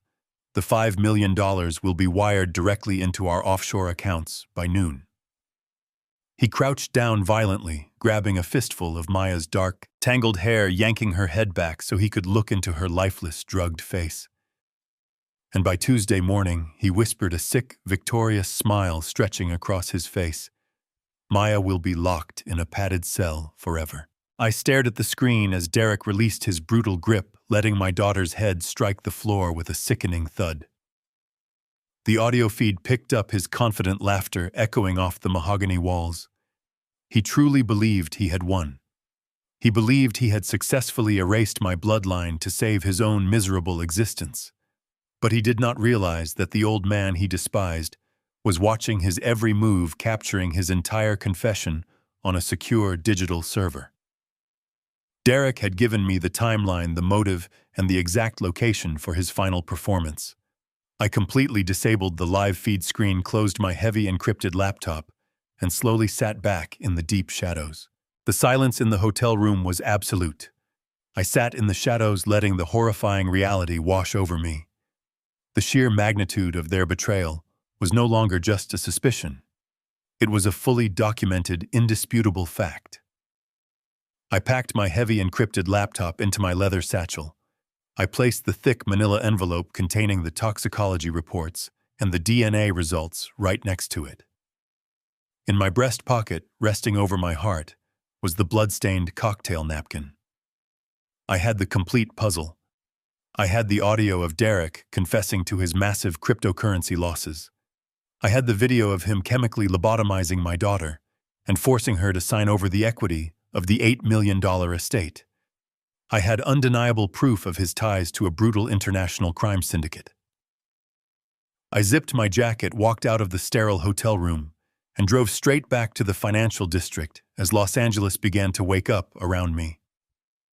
The morning sun felt very cold and distant. My mind was now singularly focused on the execution of my vengeance. I arrived at Jonathan's office tower just as the glass doors were unlocked for the day. I bypassed the receptionist, striding down the carpeted hallway with the heavy steps of a man marching to war. When I pushed open the heavy oak door to the corner office, Jonathan was not alone. Standing near the floor-to-ceiling windows was a tall, sharply dressed man with a stern, weathered face and a posture that radiated authority. Jonathan quickly stood up from his desk, gesturing toward the stranger. "Harrison Jonathan," said, his voice tense and hushed. "This is Special Agent Marcus Thorne. He is a senior operative with the Federal Bureau of Investigation, specifically heading the Financial Crimes and Organized Syndicate Division. I called him the moment I verified the forged international death certificate in the county database. He has been tracking the Russian syndicate Derek mentioned for over 3 years." I walked over to the mahogany conference table in the center of the room. I unlatched my leather satchel and began to lay out my arsenal. I did not speak right away. I let the evidence do the talking. First, I placed the thick stack of rapid testing laboratory results on the polished wood. I pointed to the glowing yellow highlights indicating the massive sustained doses of haloperidol and rohypnol that were currently stripping away my daughter's mind. Next, I placed the DNA test, confirming that the little boy hidden in the house was my biological grandson. Then I reached into my jacket and gently laid the crumpled, blood-stained napkin on top of the medical files. Finally, I opened my laptop, entered my encryption keys, and played the audio and video recordings I had captured through the smart home surveillance network. Agent Thorne leaned over the table, his sharp eyes absorbing every detail. He listened to Derek's recorded voice confessing to the $5 million debt. He watched the clear, high-definition footage of Valerie violently dragging my frail daughter across the study floor. He saw Derek forcefully wrap his hand around Maya's limp fingers to forge the loan documents. The seasoned federal agent, a man who had likely witnessed decades of corporate greed and violent crime, clenched his jaw in visible disgust. The room fell into a heavy, suffocating silence as the video feed ended. Agent Thorne pulled his cell phone from his interior jacket pocket. "Mr. Cole," he said, his voice firm and completely authoritative. "This is a severe active hostage situation coupled with multi-million-dollar wire fraud and ties to a known violent syndicate. I am calling the regional field office right now. We are going to dispatch a tactical response team. We will breach the perimeter of the Hidden Hills estate within the hour. Secure your daughter and your grandson and put both Derek and Valerie in federal custody before noon." I stepped forward and slammed my clenched fist down onto the solid mahogany table. The loud, violent crack echoed like a gunshot through the quiet office, causing both Jonathan and Agent Thorne to jolt backward in surprise. "No," I growled, my voice dropping into a low, dangerous register that demanded absolute obedience. "You are not going to breach that house today. If you send a tactical team in right now, it is just a standard arrest. Derek will hire a team of expensive defense attorneys. He will claim the psychiatric medication was a miscalculation by a rogue nurse. He will spin the financial fraud as a desperate mistake under extreme duress from the cartel. He will drag my traumatized daughter through years of agonizing court battles. A simple morning raid is far too merciful for what they have done to my bloodline. I do not just want an arrest. I want total, absolute, and highly public annihilation." Agent Thorne lowered his cell phone, his eyes narrowing as he assessed the dangerous resolve burning in my expression. "You are playing a very risky game," Mr. Cole, Thorne warned calmly. "Your daughter is in severe physical and psychological danger. Every hour she remains in their custody increases the risk to her life. I know exactly what the risks are." I fired back, leaning heavily over the table until I was inches from the agent's face. I survived 40 years on the most dangerous offshore oil rigs in the world by anticipating the pressure, by knowing exactly when to vent the valves and when to let the fire burn. Derek is a narcissist. He operates entirely on ego, public perception, and the illusion of absolute control. If we arrest him quietly in his pajamas on a Tuesday morning, he retains a shred of his dignity. We have to destroy him at the exact moment he believes he is a god. I pointed to the frozen video frame of Derek smiling in his silk robe. "Saturday night," I continued, my voice cold. "Derek is hosting a massive charity gala in the Grand Ballroom. He has invited the city's wealthiest developers, prominent brokers, and the board of directors for his fabricated foundation. He plans to stand on a brightly lit stage wearing a tuxedo and play the tragic husband raising money for his ill wife. He wants to secure his public image before he signs the $5 million home equity loan on Monday morning and locks my daughter in a state ward on Tuesday. I want to let him host that gala. I want to let him invite the absolute elite of the city. I want him to stand under those bright lights holding a crystal glass of champagne surrounded by applause at the untouchable peak of his arrogance. That is when I will rip the floor entirely out from under him." Thorne stared at me for a long moment. He looked down at the blood-stained napkin. He recognized the immovable force of a father seeking ultimate justice.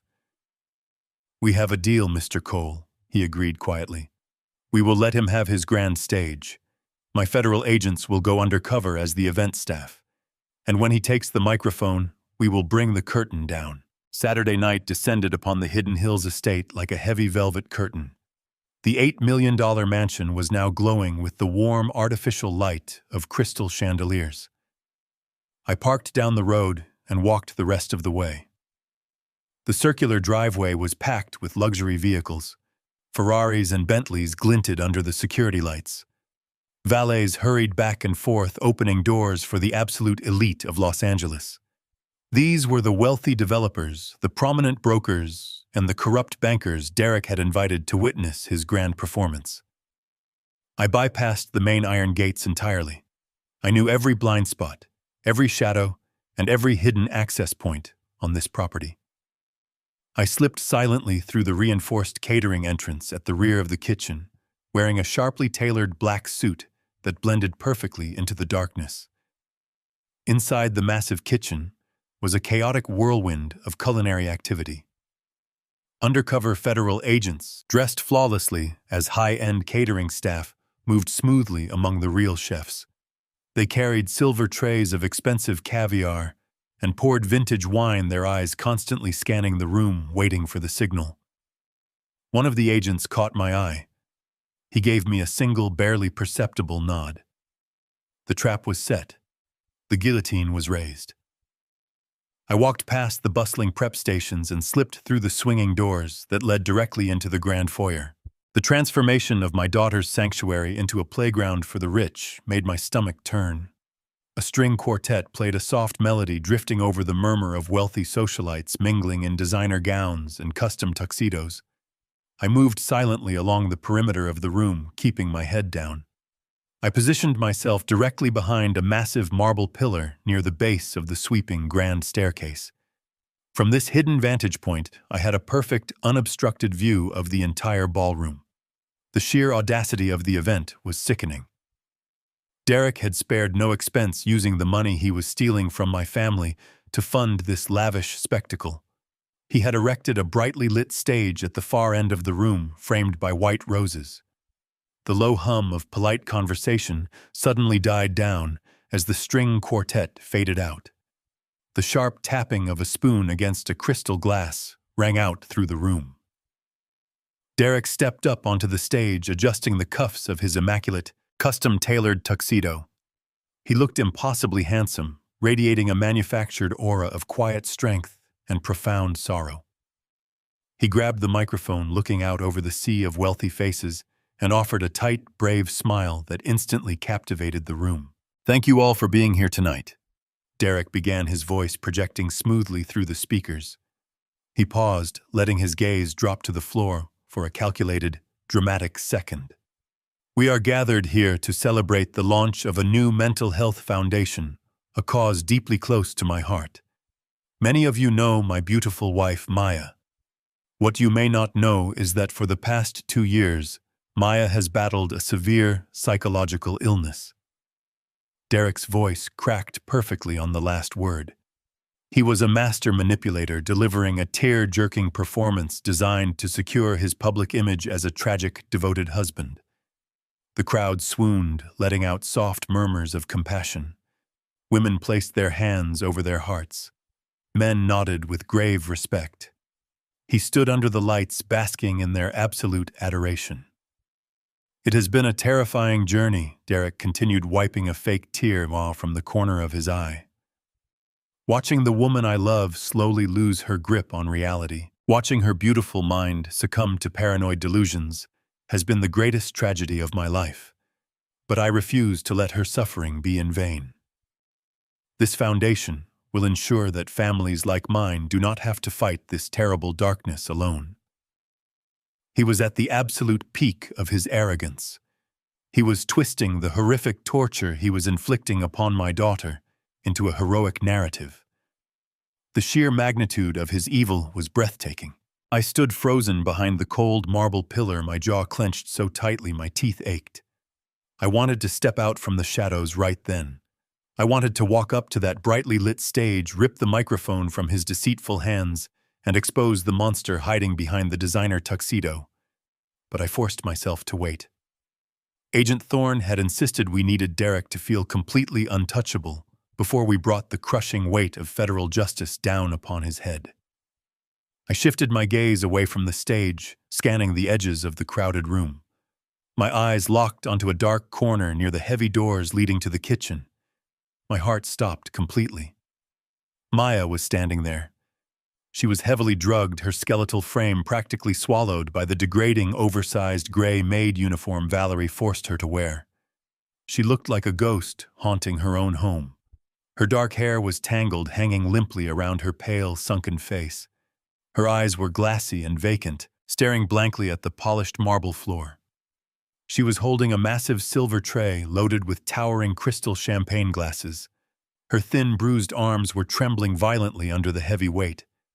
Valerie must have forced her to work the party a sick power play to humiliate her in front of the city elite, while Derek played the grieving husband on stage. Maya took a small, unsteady step forward. The potent cocktail of chemical restraints currently ravaging her brain made her feet drag clumsily against the smooth marble. She swayed dangerously. The silver tray tilted. Time seemed to slow to an agonizing crawl. The crystal glasses slid across the polished metal. Maya let out a soft, confused whimper as her frail hands gave out completely. The heavy silver tray crashed to the floor. Dozens of expensive champagne glasses shattered simultaneously, the violent, explosive sound tearing through the quiet, respectful silence of the ballroom like a bomb. Shards of sparkling crystal exploded outward in every direction, raining down across the pristine marble. The entire room went completely, utterly silent.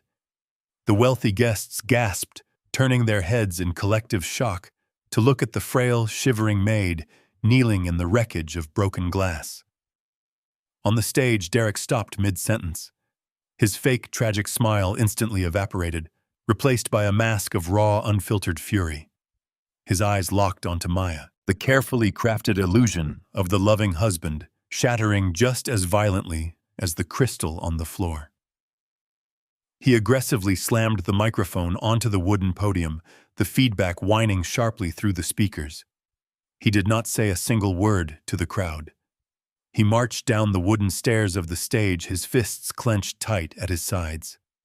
The guests parted like the Red Sea, stepping back nervously as his heavy footsteps echoed across the room. He walked straight toward the dark corner where Maya was cowering among the broken glass. His face was twisted in a dark, violent rage, his right hand raising high into the air, ready to strike my completely defenseless daughter in front of 200 people. I did not think. I simply moved. The heavy years of hauling massive steel pipes, fighting the brutal ocean gales, and surviving the crushing physical demands of the offshore rig suddenly flooded right back into my tired veins. I stepped out from behind the cold marble pillar, crossing the polished floor with a terrifying, absolute silent speed. Just as his arm began its vicious descent, my hand shot out and clamped around his wrist like a vice of solid iron. The intense forward momentum of his cowardly strike collided perfectly with the immovable force of my grip. I squeezed his wrist. I did not just hold him back. I dug my calloused fingers deeply into his soft flesh, applying a brutal, heavily calculated pressure until I actually felt the bone beneath his skin begin to creak and give way. A sharp, incredibly pathetic gasp quickly escaped Derek's throat. The heavy, formal silence in the grand ballroom was instantly broken by his sudden, desperate intake of air. The furious, arrogant mask on his face shattered instantly. He jerked his head toward me, ready to curse the stupid caterer who had dared to touch him. But when his eyes finally locked onto my face, all the color violently drained from his skin. He looked exactly as if the solid marble floor had just opened up beneath his expensive leather shoes to swallow him whole. His mouth opened and closed silently, his eyes bulging with absolute, unadulterated terror. He was looking at a dead man. He was looking directly at the ghost he had legally manufactured, the man whose fortune he was actively stealing, standing right in front of him in the flesh. "Dad," he finally stammered, his voice incredibly weak, trembling, and completely stripped of its former theatrical authority. What are you doing here?" He tried to pull his arm away, but my grip only tightened, locking him in place. I ignored his pathetic question. I looked past him down at the floor where Maya was trembling among the sharp shards of broken crystal. Her glassy, unfocused eyes slowly drifted up to meet mine. Even through the heavy, suffocating fog of the chemical restraints they had forced down her throat, I saw a tiny, desperate flicker of recognition spark in her beautiful eyes. She let out a soft, confused sob, leaning her fragile body toward my legs, as if seeking shelter from a terrible storm. I stepped smoothly in front of her, placing my body completely between my vulnerable daughter and the monster who had enslaved her. A wave of frantic, confused murmurs rolled across the massive ballroom. The wealthy socialites, the prominent developers, and the corrupt bankers began whispering to one another, clearly disturbed by the sudden, highly unusual physical altercation interrupting their elegant evening. On the brightly lit stage, Valerie had frozen completely still, trapped perfectly in the blinding glare of the expensive spotlights. Her hands were gripping the edges of the wooden podium so tightly her knuckles were pure white. She stared down at me with wide, severely panicked eyes, realizing in a single second that their entire intricate web of deceitful lies was rapidly unraveling right before her. But Derek, ever the desperate narcissist, stubbornly tried to salvage his crumbling public performance. He swallowed hard nervously, clearing his tight throat, forcing a weak, incredibly fake smile onto his sweaty face as he turned his head toward the bewildered crowd of elite guests. "Ladies and gentlemen," Derek announced, his voice shaking terribly as he tried to project over the rising murmurs. "Please do not be alarmed. This is an absolute miracle. This is my father-in-law, Harrison Cole. We were told he perished in a tragic offshore accident 2 years ago. I cannot believe my eyes. He has returned to us. He tried to laugh, a hollow, desperate sound that fell completely flat in the tense, heavy atmosphere. He looked back at me, his eyes silently pleading with me to play along with the charade, begging me to maintain the polite, civilized illusion of the grand charity gala. He was still trying to survive. He still believed he could talk his way out of the guillotine. I did not say a single word. I simply refused to dignify his absolutely pathetic, desperate performance with any kind of verbal response. I maintained my crushing, painful grip on his wrist, my eyes boring directly into his terrified soul. I slowly reached into the interior breast pocket of my customized, tailored black suit with my free hand. I pulled out my heavy cell phone. The screen was already glowing brightly with the master control interface of the estate's highly encrypted smart home network. Around the perimeter of the sprawling ballroom, I could see the undercover federal agents shifting smoothly into their tactical positions, their hands moving subtly toward their concealed weapons, waiting silently for my final signal. I looked directly at Derek, allowing a cold, merciless smile to touch my lips. I pressed a single bright, glowing red button on my phone screen. The entire digital architecture of the mansion engaged instantly. A series of heavy metallic thuds echoed in rapid succession around the massive room as the thick oak doors automatically slammed shut and the heavy electronic deadbolts locked firmly into place. The crowd gasped in collective shock as the exits were completely sealed. The soft, elegant music of the string quartet was abruptly cut off, replaced by the humming of the central audio system, rerouting its primary feed. All the ambient lighting in the ballroom dimmed simultaneously, plunging the wealthy guests into a tense, shadowed twilight. Directly behind the wooden podium on the stage, the massive projector screen that had been displaying the fake, beautifully designed logo of Derek's Mental Health Foundation suddenly flickered. The bright white charity emblem completely vanished. The room plunged into absolute silence for a fraction of a second before the screen bloomed with high-definition video footage. It was the hidden camera feed from the mahogany study recorded just a few days ago. The massive speakers mounted strategically around the perimeter of the grand ballroom crackled to life, broadcasting the crisp, perfectly captured audio to every single person in the enclosed room. The 200 prominent guests stared in sheer, unadulterated horror as the crystal-clear video began to play. They watched paralyzed and completely silent as the massive 10-foot-tall projection showed Valerie violently dragging my frail daughter into the dark study by her hair. They heard Valerie's cruel, mocking voice echoing loudly off the walls, demanding that Maya scrub the wooden baseboards or starve. The collective gasp from the wealthy audience was deafening. I felt Derek's knees literally buckle beneath him as he watched his own giant image suddenly appear on the bright screen, casually crushing 3 heavy tranquilizer pills into a crystal glass of water. The pristine, heroic public facade he had just sold them burned to ashes in a single instant. The entire elite society of Los Angeles watched in breathless, absolute terror as the man on the screen brutally clamped his hand over my daughter's jaw, violently forcing the toxic chemical poison down her throat. The giant projection screen illuminated the ballroom with a pale light.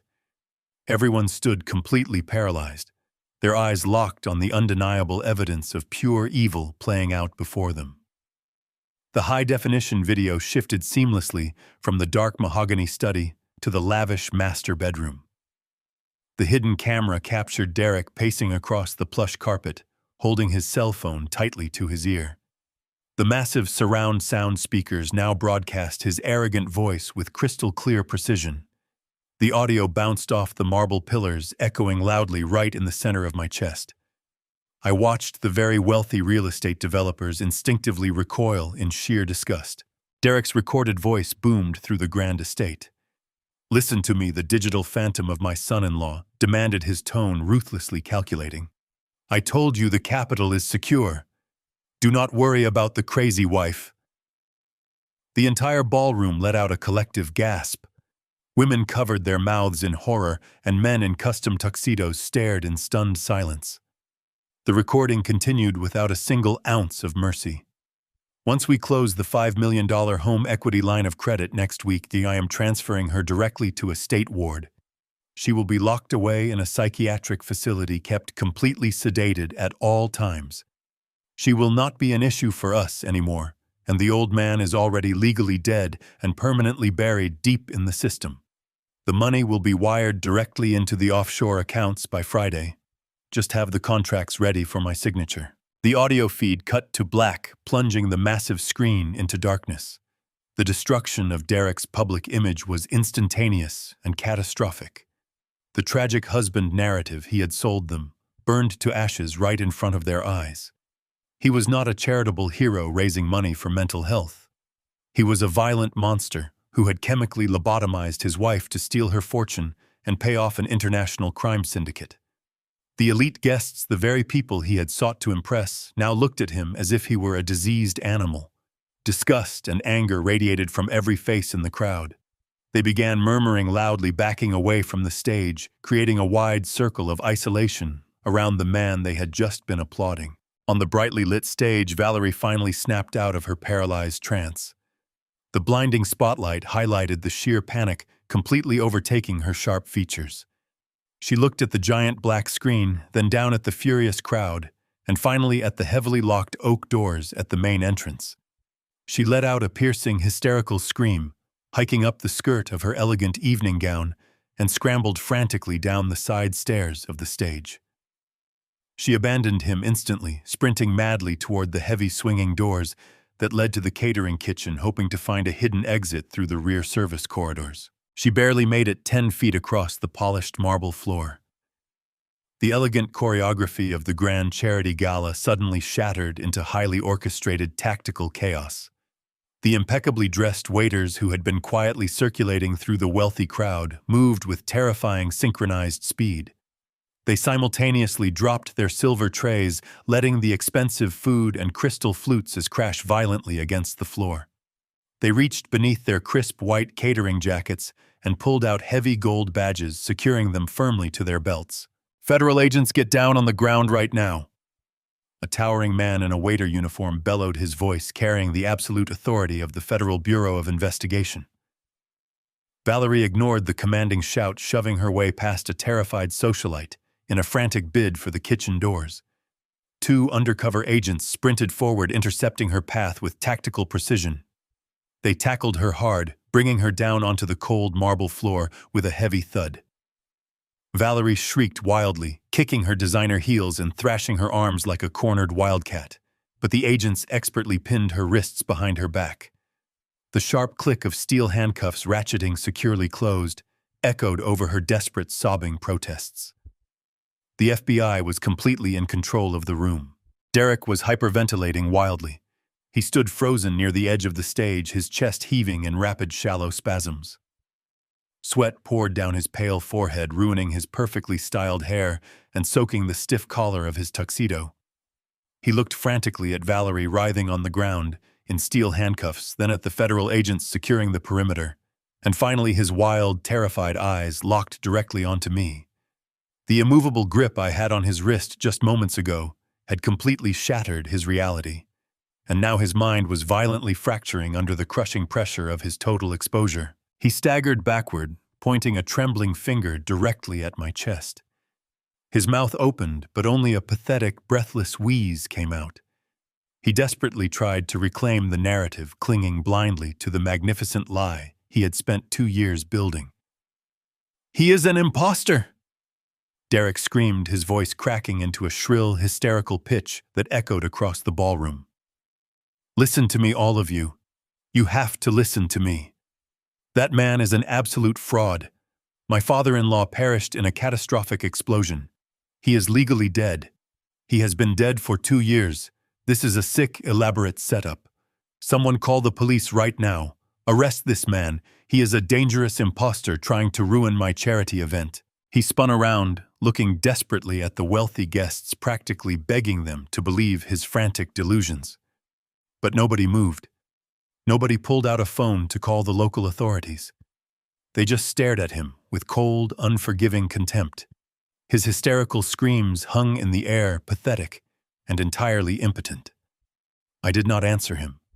I did not need to lower myself to argue with a cornered, drowning rat.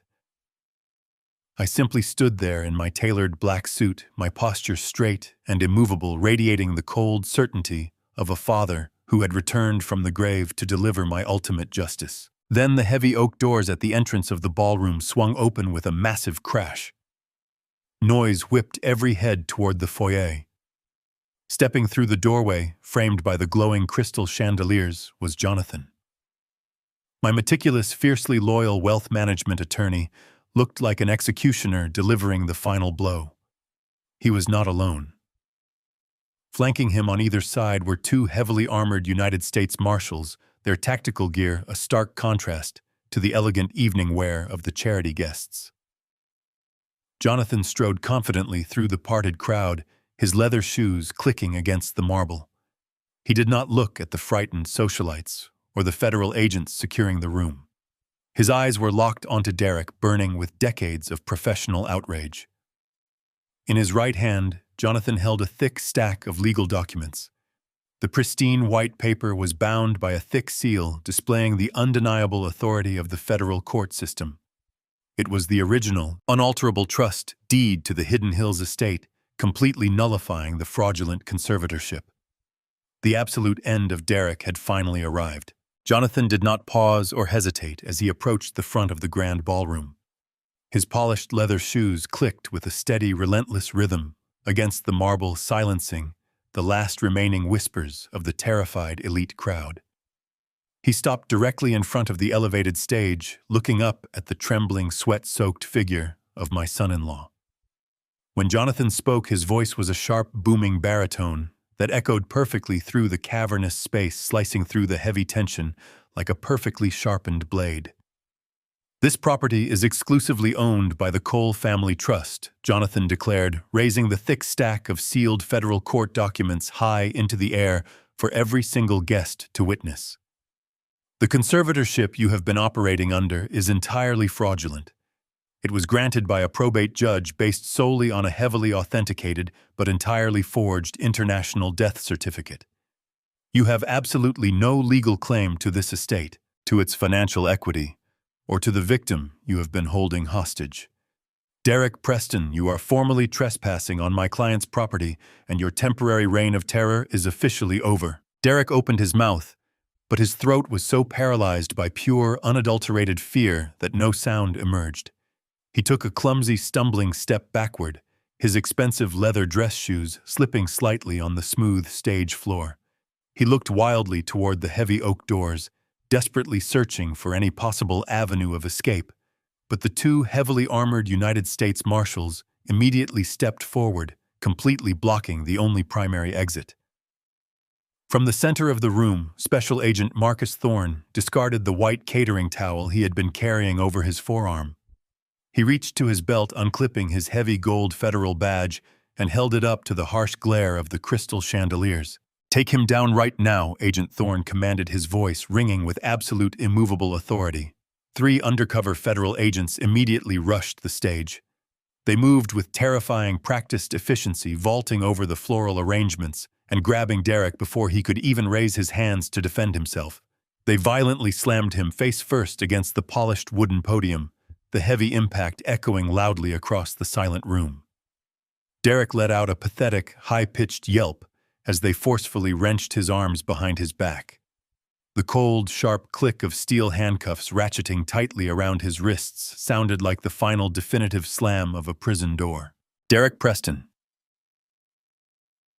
Agent Thorne announced, stepping up to the edge of the stage and looking down at the groveling, hyperventilating man. "You are under arrest by the Federal Bureau of Investigation. We are officially charging you with multiple counts of aggravated wire fraud, international money laundering, false imprisonment, felony kidnapping, and the attempted murder of Maya Cole by sustained deliberate chemical poisoning." The wealthy socialites and prominent developers in the crowd gasped in unison, physically recoiling from the stage as the horrifying severity of the federal charges washed over them. The man they had just been applauding as a tragic devoted hero, was actually a calculating cold-blooded monster, and they had all been invited to witness his spectacular public execution. The federal agents yanked Derek to his feet, but his legs refused to support his weight. His knees buckled instantly, and he dropped heavily onto the edge of the stage, his tailored tuxedo pants tearing against the hard wood. The arrogant, smug broker who had confidently poured vintage champagne just 20 minutes ago was completely gone. In his place was a broken, sobbing, pathetic coward. Tears streamed rapidly down his pale, sweat-slicked face, ruining his carefully crafted image. "Harrison, please," Derek wailed, thrashing his head wildly from side to side, desperately trying to make eye contact with me. "Please, you have to listen to me. I never wanted to hurt her. I swear to God, I never wanted to hurt Maya. I was forced into this. The Russian syndicate threatened to kill me. They threatened to kill my family. I had to pay them back. I can fix this, Harrison. I can return the money. I will do anything you want. Just please call them off. Do not let them take me away. I beg you, have mercy on me." I did not yell. I did not scream or curse at him. The profound silence of the room amplified my heavy, deliberate footsteps as I walked slowly toward the stage. The elite crowd parted for me, their eyes wide with a mixture of terror and deep, solemn respect. I stepped carefully over the sharp, glittering shards of broken champagne glasses, completely ignoring the stunned whispers of the wealthy socialites. I walked directly up to the edge of the wooden platform, stopping just inches away from Derek's violently trembling body. He looked up at me, his chest heaving with frantic, desperate sobs, his eyes begging for a shred of the paternal grace I had once freely given him. I stepped right over his groveling, pathetic form. I crouched down, balancing my weight on the toes of my steel boots, and brought my face incredibly close to his. I leaned in, ensuring that my words were meant for his ears and his ears alone. I lowered my voice into a chilling, absolute whisper that carried the full, devastating weight of my 40 years of hard, unforgiving labor. "You wanted to wash money for the brutal Russian cartel," I whispered, watching the raw, primal fear completely dilate his pupils. "You thought you could use the blood and sweat of my family to cover your pathetic, greedy mistakes, but you underestimated the man you tried to bury." I did not just find the hidden camera footage, Derek. I found the master files on your encrypted laptop. I found the actual unedited financial ledgers from your massive cryptocurrency failure. And I forwarded every single one of those digital files directly to the syndicate's local enforcers early this morning. I showed them exactly where their $5 million went. They know you lost their money. They know you never had the capital to pay them back. They know you are a complete fraudulent liability. Derek's breath hitched violently in his throat. The color drained from his lips, leaving them a terrifying shade of pale blue. His eyes widened to an impossible degree as the horrific reality of my words truly sank into his deeply fractured mind. "Enjoy. Federal prison. Derek." I whispered, maintaining my cold, unblinking stare as I delivered the final fatal blow to his existence. "It is the absolute safest place you can possibly be right now. Because if you ever manage to post bail, if you ever step one single foot outside of a concrete cell, those men will be waiting for you in the dark." I stood up slowly, straightening my tailored jacket, and smoothly turned my back on him. The sheer, overwhelming terror finally broke through the last remaining barriers of his sanity. He let out a deafening, blood-curdling scream of pure, absolute panic. The federal agents grabbed him by his ruined tuxedo and dragged his thrashing, screaming body forcefully out through the heavy oak doors into the cold night. The heavy oak doors clicked shut, sealing the chaotic nightmare outside. The federal agents efficiently cleared the grand ballroom, ushering the remaining shocked and bewildered guests out into the cold night air. Within minutes, the sprawling estate transformed from a frantic crime scene into a perfectly still sanctuary. The string quartet had long since fled, and the only sound left in the massive space was the gentle, rhythmic sweeping of a few agents carefully collecting the shattered crystal from the polished marble floor. I did not care about the mess or the lingering whispers of the elite socialites, who were now speeding away in their luxury cars. My singular focus was entirely on the dark corner of the room. I walked slowly toward the shadows, my heavy footsteps echoing in the sudden quiet. Maya was still huddled on the floor, shivering violently in her oversized, degrading gray maid uniform. She had pulled her knees tightly to her chest, her thin arms wrapped around her legs in a desperate, deeply ingrained posture of sheer self-preservation. The heavy chemical restraints Derek and Valerie had forced into her system were still clouding her mind, but the raw, unadulterated fear that usually paralyzed her features had begun to crack. I knelt down gently in front of her, ignoring the shards of glass digging into my tailored suit. I took off my heavy black jacket and wrapped it carefully around her trembling, fragile shoulders. The thick fabric engulfed her, offering a small, immediate layer of warmth and absolute safety. I reached out my calloused hands, gently brushing the tangled, damp hair away from her pale face. I did not speak right away. I just let her feel the undeniable physical proof that her father was truly there. Maya leaned her head against my chest, burying her face into my pristine white shirt, and let out a long, ragged exhale that sounded like a soul finally being released from purgatory. A soft, hesitant patter of small feet suddenly echoed from the sweeping, grand staircase. I looked up. Standing on the bottom landing, rubbing his sleepy eyes, was a tiny, incredibly confused little boy.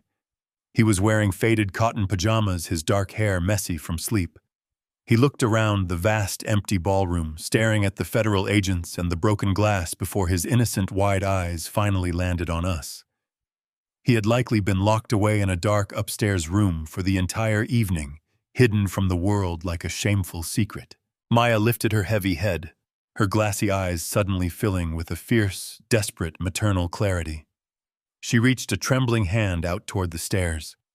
"Leo," she whispered, her voice incredibly weak and raspy from disuse, but laced with profound love. I stood up slowly, keeping one protective hand firmly on my daughter's shoulder, and walked over to the staircase. I crouched down to the little boy's eye level. He looked at me with a mixture of innocent curiosity and gentle apprehension. He had the exact same deep, soulful brown eyes as his mother. I reached out, wrapping my strong, steady arms around his small frame, and picked up my grandson for the very first time. He felt incredibly light, but holding him anchored my soul completely. I carried him back across the marble floor and gently placed him directly into his mother's waiting arms. Maya pulled him against her chest, burying her tear-stained face into his soft hair.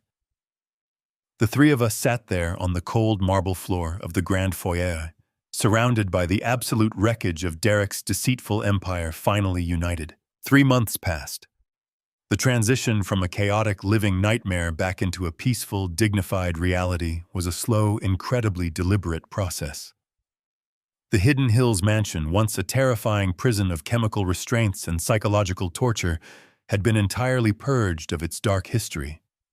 The federal authorities had formally seized all of Derek's remaining fraudulent assets.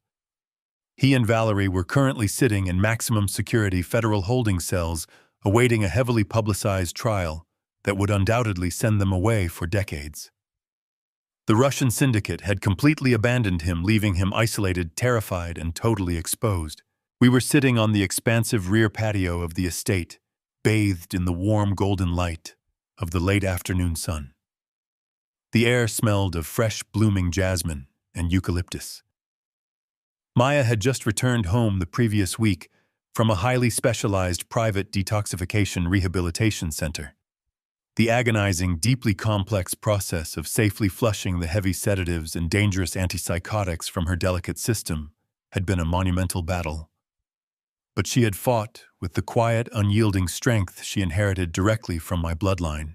I sat comfortably in a plush outdoor armchair, a steaming cup of dark coffee resting on the small table beside me. I watched my daughter through the open glass doors of the grand living room.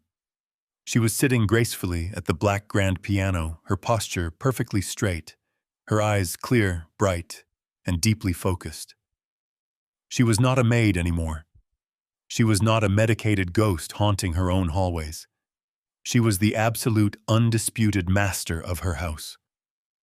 Her slender fingers danced smoothly across the ivory keys, playing a soft, beautiful, and incredibly complex melody that drifted effortlessly out onto the sunlit patio. Out in the sprawling, manicured garden, little Leo was running wildly across the pristine green grass. He was chasing a brightly colored ball, his loud, carefree laughter echoing cheerfully through the warm evening air. Jonathan had secured the boy's legal status completely, ensuring that Derek's name was permanently scrubbed from all parental rights and custody agreements. The dark cloud that had suffocated this property was entirely gone. I leaned back in my chair, taking a slow, deep breath of the fresh Los Angeles air. I looked at the solid, beautiful architecture of the $8 million mansion, knowing that the empire I had built with decades of my own blood, sweat, and physical suffering was finally safe. The massive wealth I had accumulated was no longer a target for greedy, parasitic monsters. It was a secure, heavily fortified fortress for the people I loved most in this world. The profound peace that settled over the estate was the ultimate, undeniable victory. Evil rarely kicks down your front door wearing a mask. It usually walks right in with a warm smile, wearing a tailored suit, demanding your trust. I spent my life drilling through hard ocean rock, thinking the greatest dangers were out in the wild, only to find that the most lethal monsters sit at our dinner tables. Never ignore the quiet alarms your instincts raise. Blood may make you related, but loyalty, fierce protection, and absolute truth are what make a family. Protect your legacy, because if you do not fiercely guard what is yours, a smiling wolf gladly will. Have you ever trusted someone who turned out to be a wolf in hiding? How did you uncover their malicious lies? Please share your story in the comments below. Your personal experience might just save someone else. Do not forget to like and subscribe for more justice and survival stories.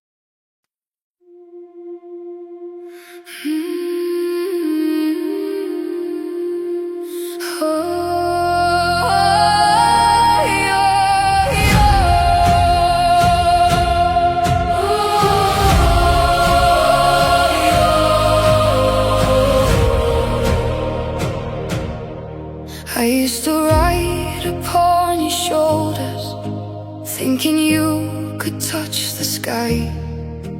Every road felt less uncertain when I saw the world through your eyes. You were stronger than the mountains, taller than the northern pines. And when the winter winds were coming, you would stand between them and I. Time kept moving like the river, years slipped slowly out to sea. But no matter where life took me, you were always part of me. I am my father's daughter, in every step I take, in every time I choose to stand.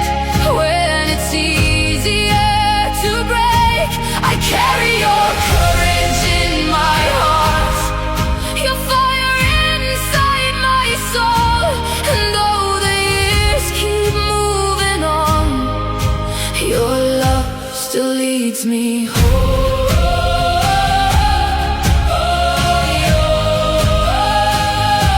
You taught me strength is not in power, but in kindness when it's hard. You taught me how to keep on going when the road grows cold and dark.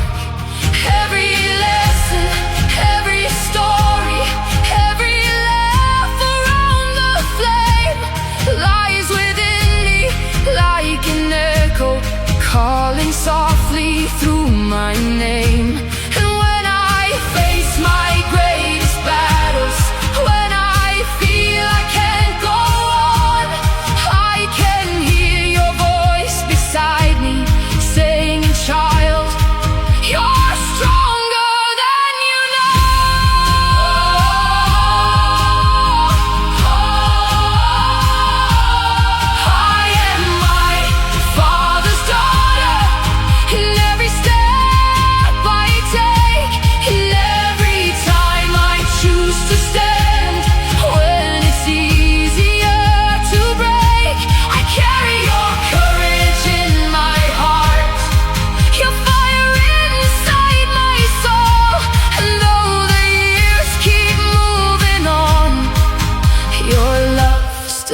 leads me home.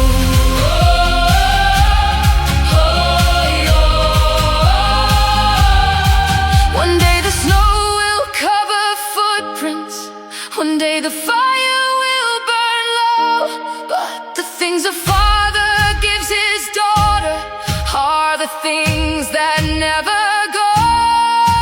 Not the gold or not the stories, not the battles that he won, but the quiet way he loved her and the woman she becomes. I am my father's daughter, and I always will remain. Through every triumph, every loss, through every joy and every pain, the world may change around me, the stars may fade above, but I will always carry with me my father's endless love. And when they ask me who I am, I'll smile and answer softly.